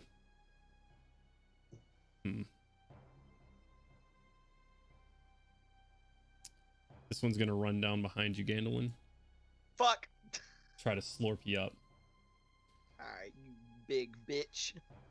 6 with advantage. That is a 19 plus 4 for a 23. Ah! Slurping you up again. So God damn it! by using 15 feet of his movement, he will use the last little bit of his movement. Get right about there with Gandalin running up towards the gate. Enthusiastic swearing from inside the meat suit. No, you can't talk. They're not really making it out, but you just hear some yelling from inside. All right, I'm gonna roll a d6. Crowley, Norgog, Gorham. That is gonna be Gorham. He's gonna try again and slurp you up. That's a 10 to hit. As he tries to envelop you again with no luck. Yeah, but it's gonna stay there because it wants to be filled. Huh? It wants Please to be no. filled. It Don't say wants that. what? That's poor use of vocabulary. I want a refund. Gorham, it is now your turn though. Kashik, you are on deck. It feels empty inside without you there, Gorham. Come into the void. 17 to hit. 17 absolutely hits. No void? No void for Gorham? Wait, shit. Matt's gonna try to 12 stab me. bludgeoning damage. I was With- waiting for you to get grabbed again. with one big hammer swipe, crushing it from head to ass, just down into the ground. That one will not be able to be a skin suit for our team. I don't actually want one in game. That's fucking disgusting. I You like wanted this one? story. All right, I'm gonna move up here. I'm not gonna attack Gandolin, Thank God. Okay. but I'm just gonna be prepared to try to help him if I can. Okay. Brings us Oh, to I'll attack Gandolin. If he Caustic's runs Y'all past turn. AOP. y'all are gonna down me. Gotcha. I have 16 health. Caustic's Gandolin. turn, and Artyom, you're on deck. If he runs IAOP, I'm not sorry. Okay. Well, Give me 1 second. 1. The oldest Next trick in the turn. book. Next turn. oh God. It's your boy. You just I gotta guess I'm get... gonna. I'm sorry. Go ahead. You're fine. Okay. I guess I'm gonna use my my movement to get up as close as I can and Okay. try to help Gan get out of the skin suit. All right. So you're gonna go up and aid him. Yeah, sure. All right. Go and move yourself on the map. It works faster if you have a dagger equipped. I'm on deck, right? You are on deck, correct? All right. I ain't gonna try and yoink him Well, out. luckily, I've got a dagger equipped. Okay. You Okay. go up there and you start trying to spread this skin apart again as Gandolin is trying to sort of wiggle and wriggle his way out, unable to at the moment. As you step through Gorham's leftover mess here, just sort of as you run by. That's fucking gross. Yuck. Makes like a whoopee cushion noise. It's not out of the realm of possibilities, as these things are just like moist skin, so air pockets are likely. That is gonna bring us around to Artyom's turn, and Crowley, you're on deck. Gonna try to grapple Gandolin out of there before Crowley kills him. That's a 17 and a 17 plus 4. Yeah. Wait, Wait, I'm wait. trained in athletics. Wait a minute. What's my actual athletics? You're trained in to be a +7. Yeah. What did I say? What did I roll? Yeah, 24 total. 17. Yes, 24. Well, I rolled an 18, but I gotta see what they add. Uh-oh. +27. You're so close. I was so close. Dirty 20. All right. Just You as reach you in pull and down. just Gandolin right out of this thing as this thing is shunted forward. You skin suit piece of shit as I'm Okay. flailing about.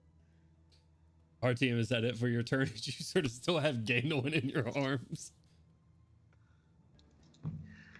I'll use the rest of my turn to just give him a quick sloppy brush down and go, maybe, they're not so wrong about the arm release. He's disgusting. All right. Crowley, it's your turn, and Gandolin, you're on deck. Wonderful. I Take it step down, forward Crowley. and I raise my rapier and I attack Gandolin instead of the Whoa! Just- Boy! suit. I couldn't tell the difference. I Fire couldn't. your Mask. fire. It's dark. You can't fire me. You have no power here. Oh man, All right. 18, 8 on the skin. All right. Gandolin does 18 meatless hit. skin suit. I'm just playing. All right. 18 definitely hits. Go ahead and roll damage. That's 8. 8 damage. All right. This one is not taking any damage yet. All right. Second. Is that gonna be it for your turn? That one, my turn. All right. Gandolin, you're up. Fucking within Artyom's grasp, just start attacking it with the longsword.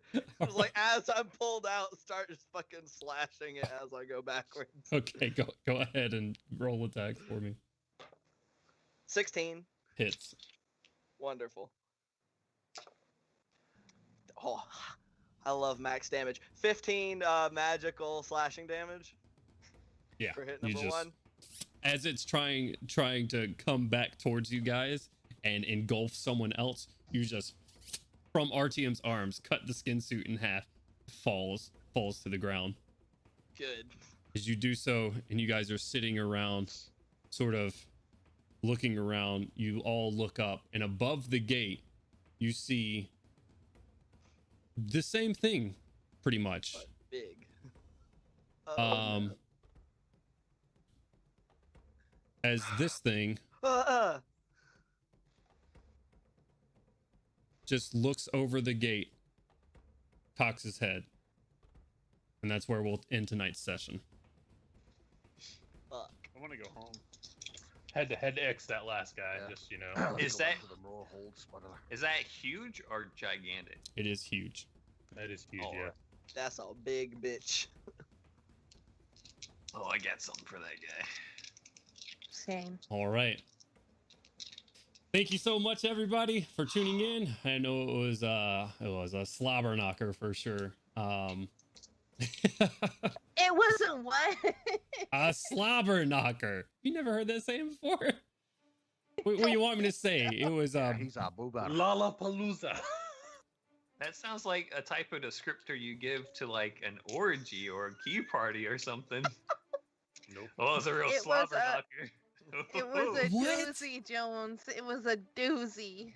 What is wrong with Slobber y'all? knocker. Slobber It knocker. was a slobber knocker. Slobber knocker? I need to go watch some more boxing. Right. Hey, watch the Get out of Rachel's here. laughing at us in the chat. I'm just saying. She's laughing. Good. We're here to provide a good Rachel's time. always laughing. Ugh. All right.